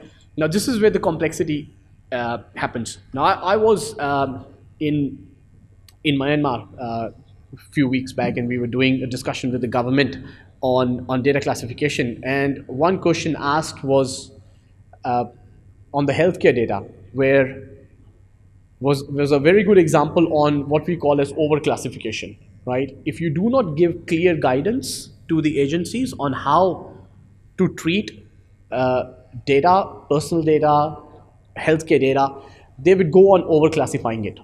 So I had someone in the audience who was responsible for the healthcare sector, and he said, the data that I have for my patients is going to be top secret, right? And and you would question that, why do you think this is top secret? His argument was that if I have a patient who is HIV positive, he would not want his details to be leaked, so I'm going to treat that data as top secret. Well, that's his justification. So if we leave that up to agencies without giving them guidance, they will end up doing overclassification. It is still considered as a personal health record. It should still be treated as confidentially as any other data under the health record needs to be treated. Just having a separate case of something being, HIV positive or some other disease doesn't make it top secret, right? The definition of top secret is defined by mechanisms on the impact, the level of damage it can cause to a country. So we don't. So what we end up doing, and that's why I say, the old maxim is true, right? Perfection is the enemy of the good. You will never get perfect with data classification. You just need to provide high-level guidance to the custodians who can classify it at the right level, and then provide guidance from the technology teams who can tell you that how do you secure your data, how do you encrypt it, how do you control who has access to it, how do you control who has access to the keys to the encryption, and how do you introduce automation in order to do that. So that's a really, really critical part. So let me show you an example. This is called overclassification, right? So US government probably has some of the most high, different types of classification. They have ITAR for the weapons data, defense data, student data, tax data, health data, right? And each one of them has its own compliance program. And if you look at ITAR, which is for the weapons data, and if you look at HIPAA, which is for the healthcare data, and when you boil them down to actual security controls that are implemented in a network, they are the same, right? I need to protect my data, I have to encrypt it. Well, yes, you need to encrypt it in ITAR, you need to encrypt it in HIPAA, you need to encrypt student data, financial data. How does that define? So what it does is creating these kind of layers introduces complexity, and complexity drives cost. And we know that every time there is a compliance burden put on an organization, we see cost increased, skills shortage is already there. We heard from so many, I think we see that industry-wide, it's not just India, we see across the globe. So this is an example of what we need to learn or what not to do, right? On the other hand, we have UK. This is something that they came up with, and this was very specifically done for cloud adoption. So they simplified it to 3 different levels: official, secret, and top secret, and made it easier for the agencies, saying, if you follow these 3 steps, you would know what can go on the cloud. So anything that is official can go on the cloud, which includes all your SPI, PII, PHI, financial data, everything that we deal in our day-to-days, right? That's the information that flows and will always flow. I usually give an example to the audiences and say, no matter how much data localization you can apply, right? I don't know how many people travel overseas.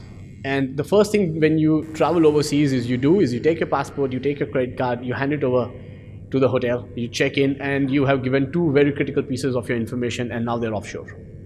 There are millions of us traveling overseas. So data is already there, right? You cannot control this data. What is more important is that how do I ensure no matter where this data goes, I have security attached to it, right? That is the key thing. The more powerful thing to this classification is this. So there was a study done which essentially said, let's find out how much of that data is secret and top secret, right? And when we look at the numbers, it's staggering, right? All of that data localization that we talk about for secret and top secret data is just 10% of the data. and we are driving national policies to do data localization based on that. Now that is the data that should not leave offshore.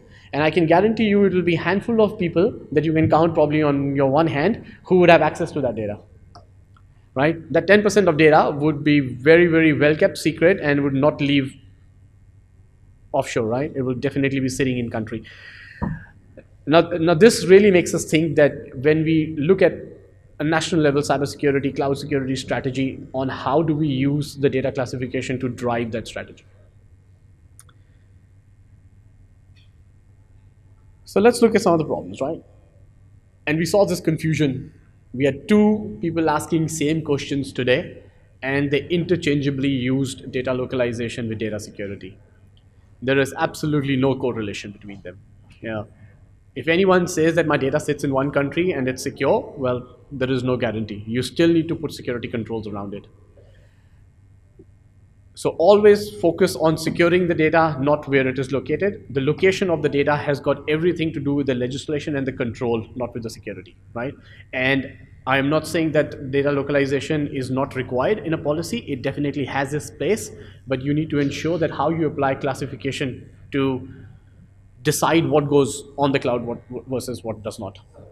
A quick view of different countries in the region who are now limiting the data localization requirements. So if you look at majority of the countries are now removing the data localization out of their cloud first policies. Now this is a clear indication of realizing that data security is more important, not data localization that is important. So, just something I wanted to share. This is something else that for most of the government cloud strategies based on data classification, we usually share. One of the things that will always be there is that when we talk about a cloud story with the government, there will never be a government who says, I'm going all into the cloud. No, it's not going to happen. There will always be a hybrid cloud. We'll always see the data that is secret, top secret, that will stay within a government data center, and anything that is unclassified, restricted, confidential, with the appropriate security controls can move onto the cloud.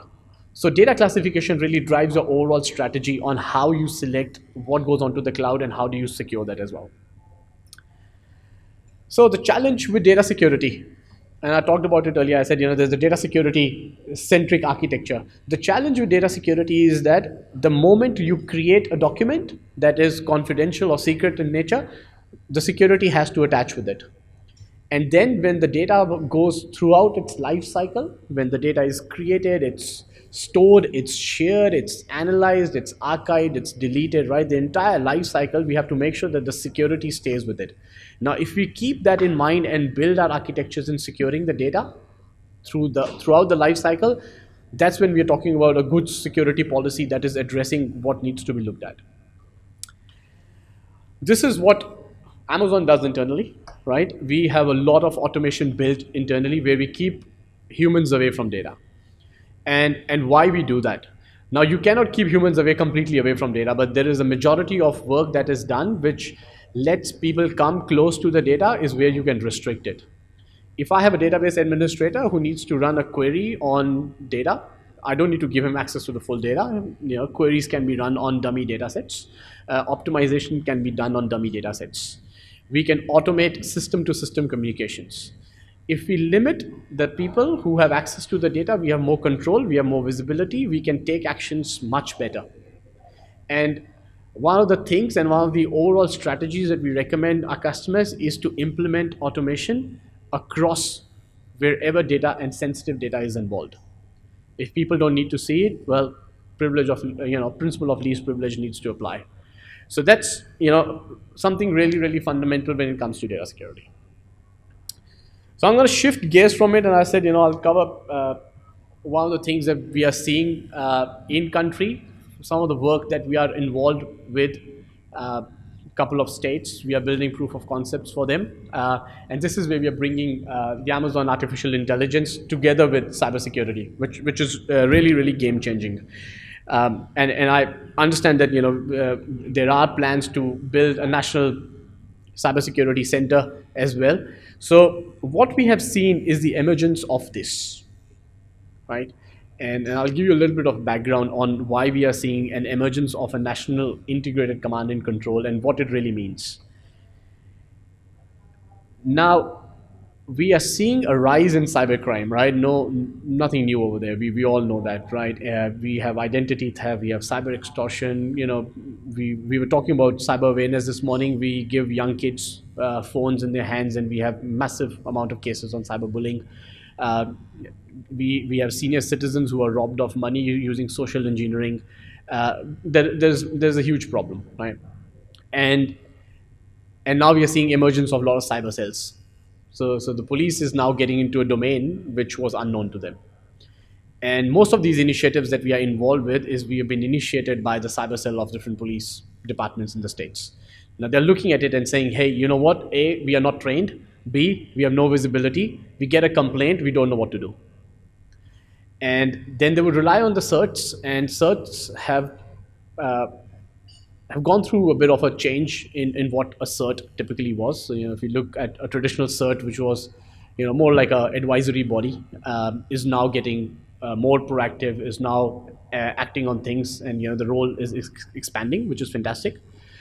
But we still need to give and build this integrated command and control where, and the POCs, and I'll share what we are doing with the POCs, is we are building a system which can let general public lodge a complaint.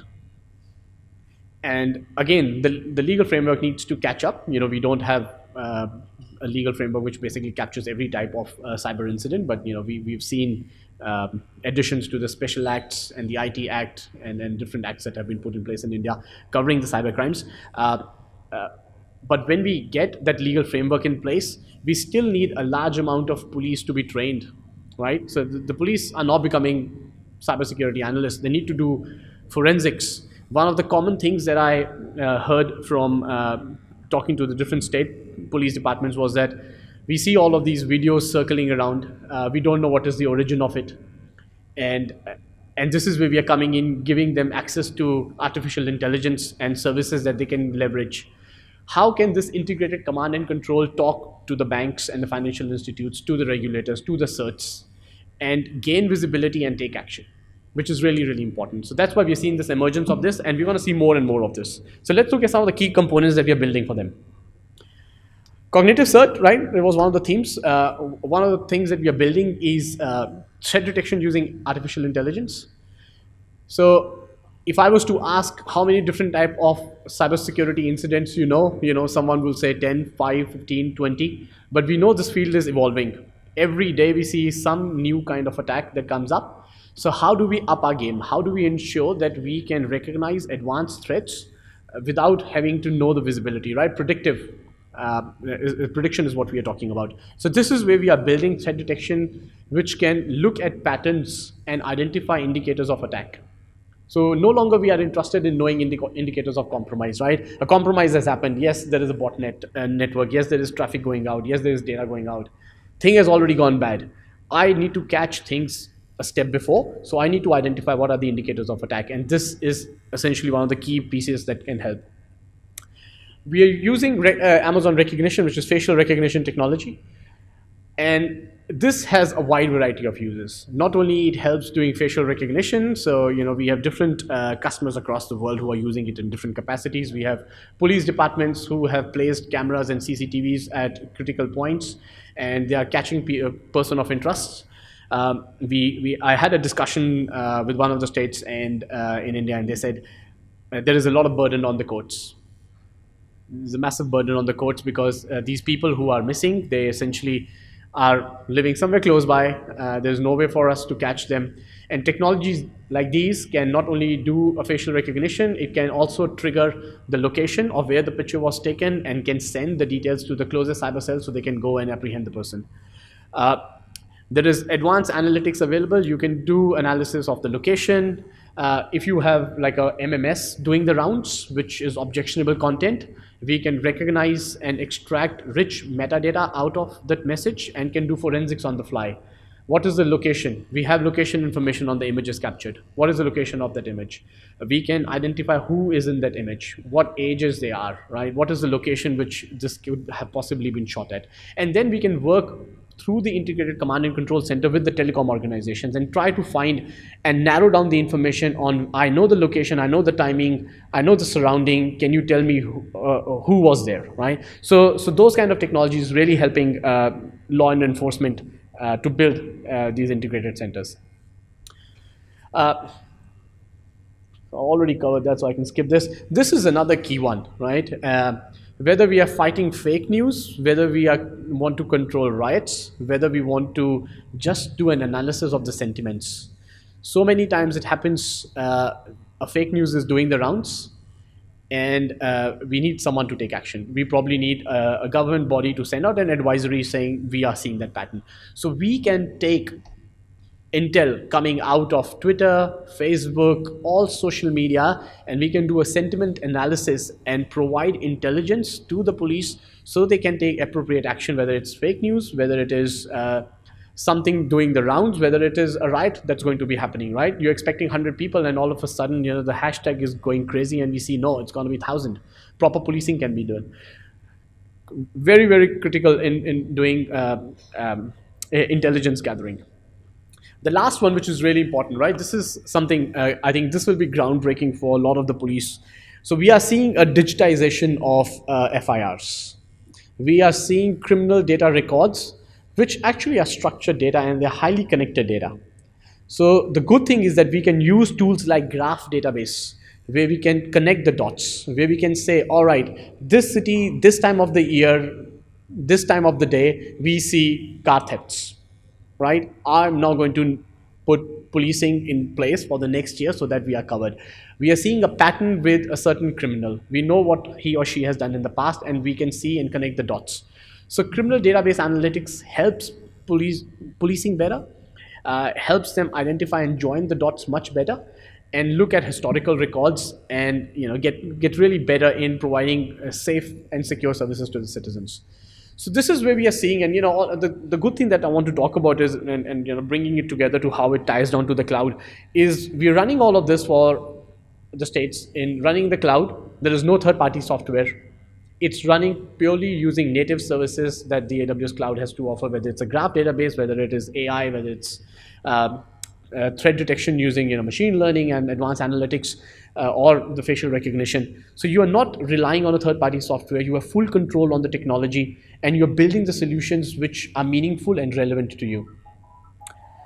So with that, coming to a close, you know, we need to embrace technology. We need to have the controls in place.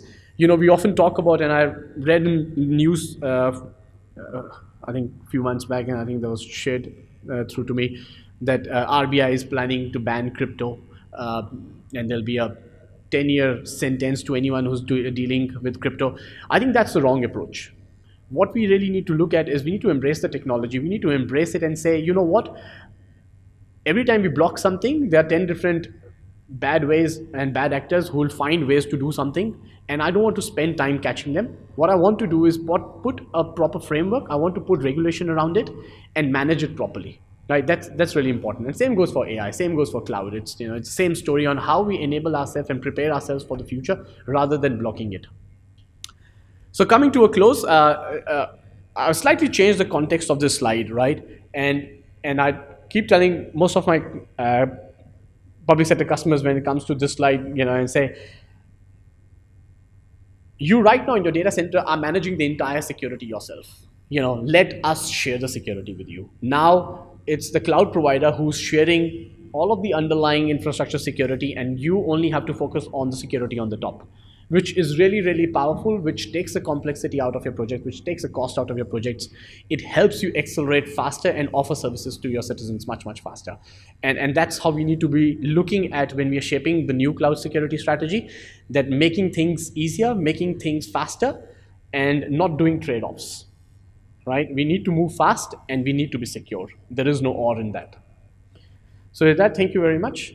As far as AWS is concerned, that's you taking care of all these things. So how because I think in this forum we are looking cybersecurity strategy for India, right? And cloud strategy. So how you can see like how to check and how to make the baseline for them in terms of cloud? We look at the procurement vehicle in country, which needs to evaluate based on criteria, which is not just saying I want a virtual machine, but you need to understand that when I get that virtual machine, what kind of security do I get with it, right? So I'll give you an AWS example. So we have 50 plus certifications and numerous other security programs that we run for every region and every facility that we have across the world. So what that gives to our customers is that you inherit more than 2,200 security controls at no cost. So the moment you put your first virtual machine on AWS, you automatically have those 2,200 security controls that you did not have to do anything on. So I think when we are comparing apples for apples, I think the procurement vehicle really needs to look at those things carefully and saying, I'm not just comparing a virtual machine, I'm comparing the entire spectrum of infra, the security, the compliance, the features, the breadth and the depth that I get with it. Our CEO says this, don't let your friends build data centers for you, right? We don't let friends build data center for friends. And the reason for that is that if you look at governments, the government's core business is not to build data centers, right? And we have seen this pattern, and the reason I was giving a little bit context to start with on how we are seeing different countries at different levels is because we now have countries who have gone through that whole emotion and they're saying, you know what, I don't need to build my data center. And when I build my data center, I've got vendor management issues, I've got capacity issues, at a given point, and then I have to secure it. And then I have, if anyone has been, as you mentioned, you've done the SAP HANA, and you would know that if you have to do one compliance program, just ISO, it can take you up to a year to do just one ISO. So we run not just one ISO, we run 50 of those across hundreds of facilities across. So you leave the things with people who are best doing that. I think that's really critical, and then focus on building on top of it. How do I leverage what's already there, right? And I think our questioning is, I won't say it should not be questioned. It should be questioned, but I think it's a journey. There's a lot of strong perception around cloud, and I've seen questions being asked on as we have in India, right, with the GCC, with the government community cloud. They seem to be hung up on physical isolation. I have a very detailed presentation based on the paper that we are doing, but my assumption is, just given the audience, they are very well aware of the legal framework today available for cybersecurity in India. So I'll quickly run through it. If you want me to go into detail at any of these slides, then just let me know. Otherwise, I will assume a lot and move on. So our act is based on the model of e-commerce adopted by the United Nations, which to me is a much better way of drafting laws so that globally we are all aligned rather than the knee-jerk actions that we are seeing today. The policy I will come to later, but in 2003 we had the National Cybersecurity Policy. Didn't really have much effect as far as the legal ecosystem is concerned. Much left there yet to be done. Now, what does the Act do? I think somebody before me mentioned that we need to have stronger cybersecurity laws in India. I think the problem really is not in the laws. We can keep tightening the laws as much as we want. The key issue is enforcement. Because if you look at the current definitions in the Act, they're very broad. Cybersecurity is defined as protecting information, equipment, devices, computer resources. And if you see the definition of computer, it's again, like 5-6 lines. Communication device and information stored therein from unauthorized access, use, disclosure, disruption, modification, or destruction.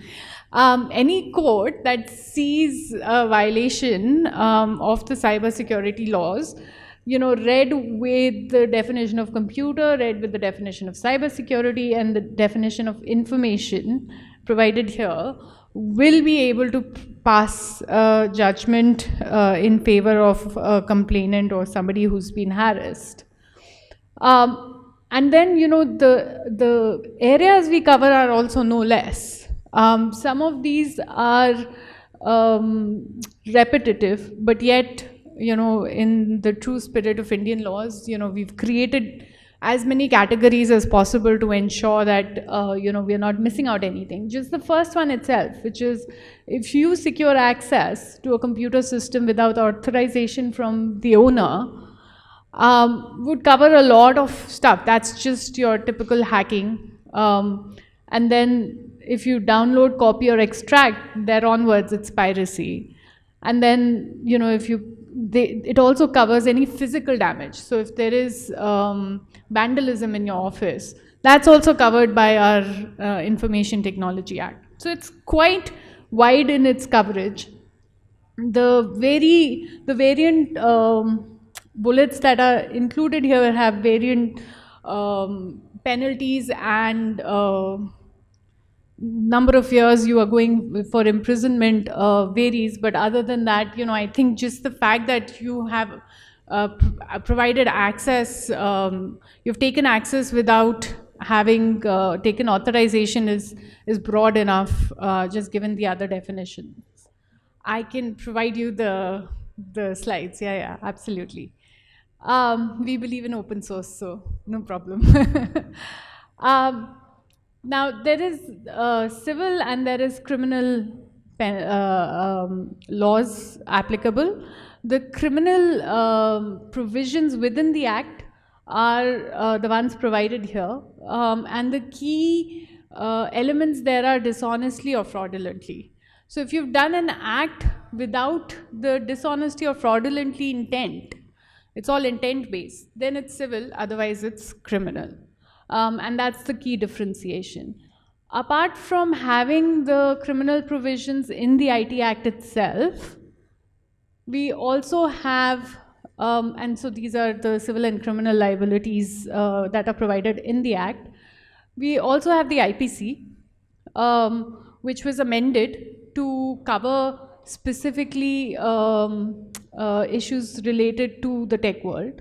So provision for commercial use of IT was an amendment to the IPC, and so you've got trespass, cheating, and forgery of electronic records that have been specifically included. Both under the IT Act, under the IPC, for enforcement of any of the criminal provisions, you actually need the help of the police or the CPI for enforcement. The authorities don't have the power to do it themselves. And as a lawyer, I would prefer that because, I think too much power also corrupts. So, the balance of having to get the enforcement agencies that are already provided in the country is good. The reporting of criminal offenses under the IT Act has also been simplified. There is an online method available for crimes against women and children, including cyber crimes. So there are efforts being made to make these processes simplified, especially for the more, the weaker sections in the society.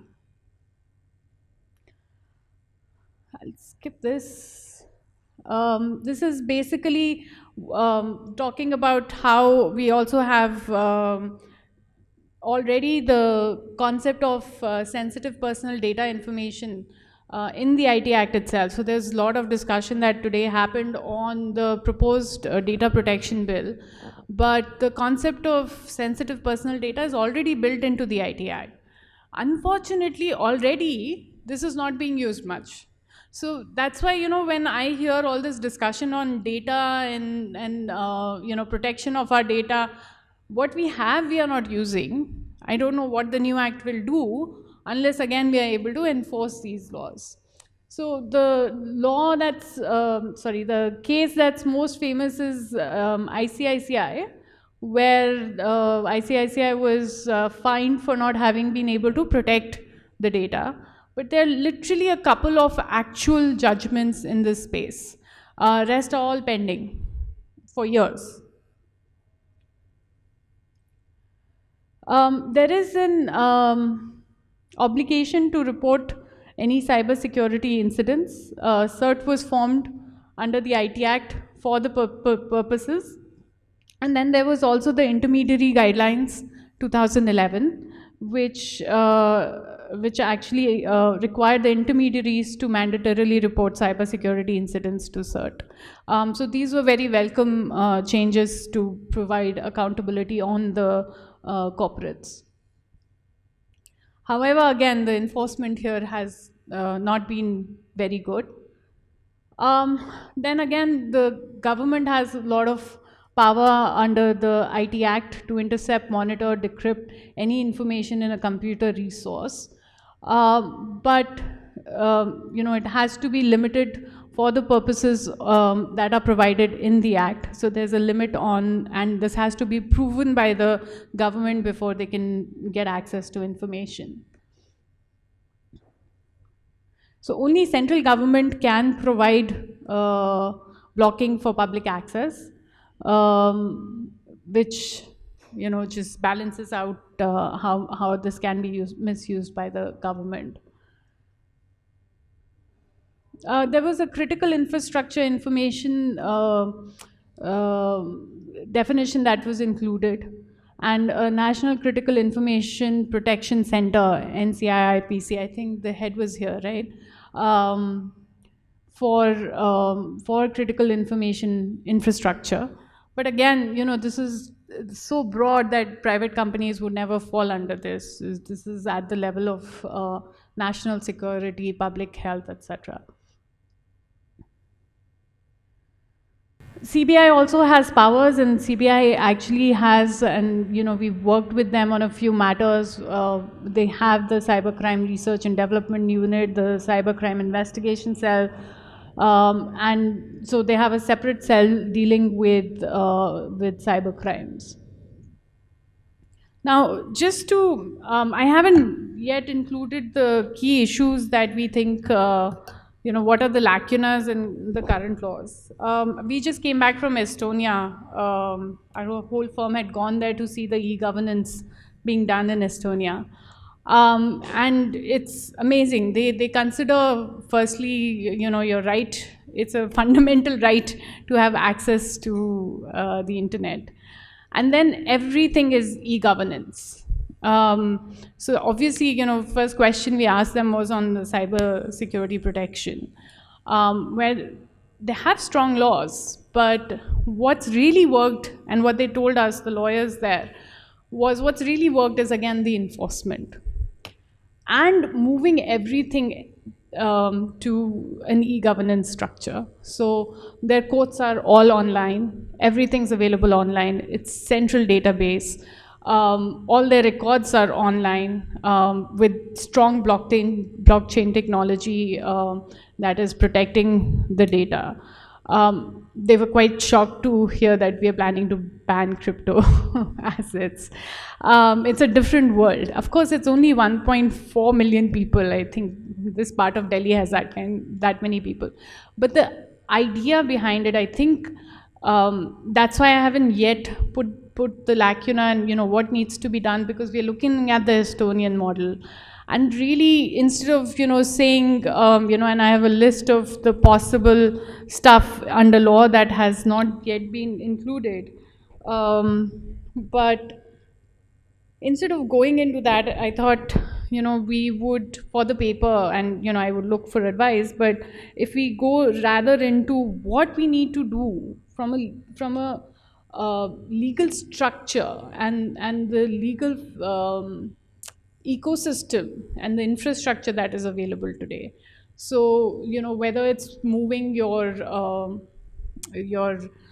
records online, whether it's courts, whether it's property, whether it's crimes, I think all of that is more critical at this stage, in line with the technology available in the country, rather than keep amending the laws.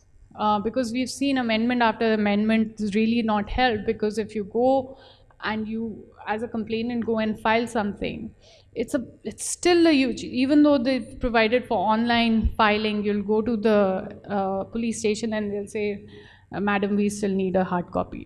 So, you're back to square one.